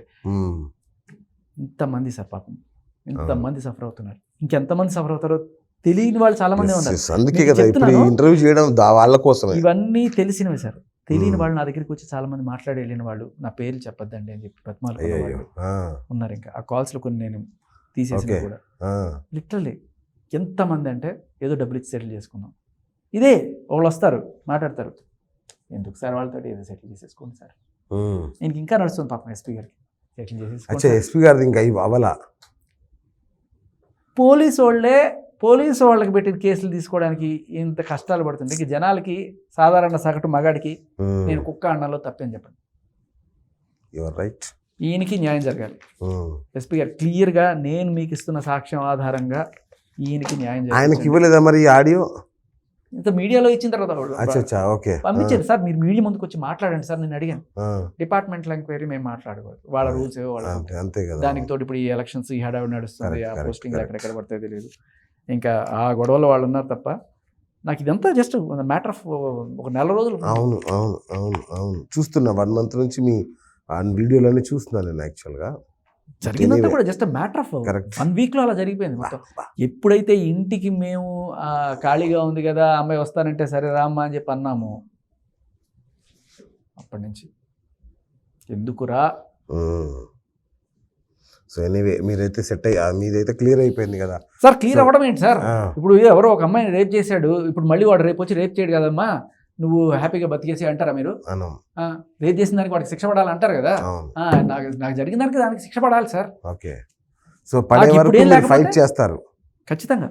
Very good. Okay okay okay Shekhar Basha అన్న, ఇంకేంటి లైఫ్ ఎలా ఉంది? అంత ఓకేనా? ఎట్లా ఉంది ప్రొఫెషనల్ లైఫ్ ఎలా ఉంది? ఈ మధ్య ఏమన్నా మళ్ళీ అవార్డ్స్ తెచ్చుకున్నారా? కరోనా తర్వాత ఈ అవార్డులు ఆపేశారు అనుకుంటా. ఆపేసారా? మేబీ నెక్స్ట్ ఇయర్ వాళ్ళు Okay. ప్రస్తుతానికి కరోనా తర్వాత కొన్నాళ్ళు అవార్డు రాలేదు. మ్మ్. లాస్ట్ బెస్ట్ ఆర్జే మనకే వచ్చింది. Nice. Last I know, I know. అవును అది చాలా ప్రెస్టీజియస్ కదా, చాలా ఇట్స్ ఇండియా లెవెల్. అవును. సో ఇన్ని దాదాపు 15 అవార్డ్స్ ఏమో వచ్చినట్టున్నాయి కదా మీకు? 18. బా లాస్ట్ కరోనా రాకముందు ఇచ్చిన లాస్ట్ అవార్డు కూడా మనదే, బెస్ట్ ఆర్జే, అది కూడా మనకే వచ్చింది. Wonderful wonderful. సో మీ సిగ్నేచర్ ట్యూన్ ఒకసారి అంటే వాతావరణం తేలికపరచడం కోసం. యా రోజు బ్రెయిన్ టీజర్ అనేది నా ఫేమస్ సెగ్మెంట్. అచ్చా అందరికి చిలిపి ప్రశ్నలు అడుగుతూ ఉంటాను అనమాట. ఓకే అలా ఎలా అడుగుతామంటే మీకు సరదాగా ఒకటి అడుగుతా. యా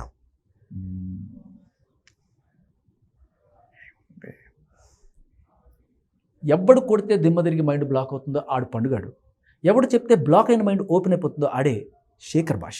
నేనే 92.7 బిగ్ ఎఫ్ఎంలో శేఖర్ భాష హియర్. మరి ఇవాళ చిలిపి ప్రశ్న బ్రెయిన్ టీజర్ మీకోసం. ఏ సూపర్. అలా నాకు చిలిపి ప్రశ్న అడుగుతా. ఓకే ఓకే సూపర్ అన్న. సో నిజంగా అంటే ఒక అమ్మ ఎప్పుడు అంటే నా స్టూడియో నేను ఇట్లా ఇంతకుముందు అంటే నేను మీడియాలో అంటే పేపర్లో ఉన్నప్పటి నుంచి కూడా నాకు ఎవరైనా అమ్మాయిలు వచ్చి చెప్పుకునేవాళ్ళు నన్ను వాడు మోసం చేశాడు వీడు మోసం చేశాడు అని. ఫస్ట్ టైం ఒక అబ్బాయి ఫస్ట్ టైం బయటకు వచ్చి నాకు అన్యాయం జరిగిందని చెప్పుకోవడం, అది అందరికీ తెలిసేలా చెప్పడం అనేది కూడా నిజంగా దానికి గట్స్ ఉండాలి.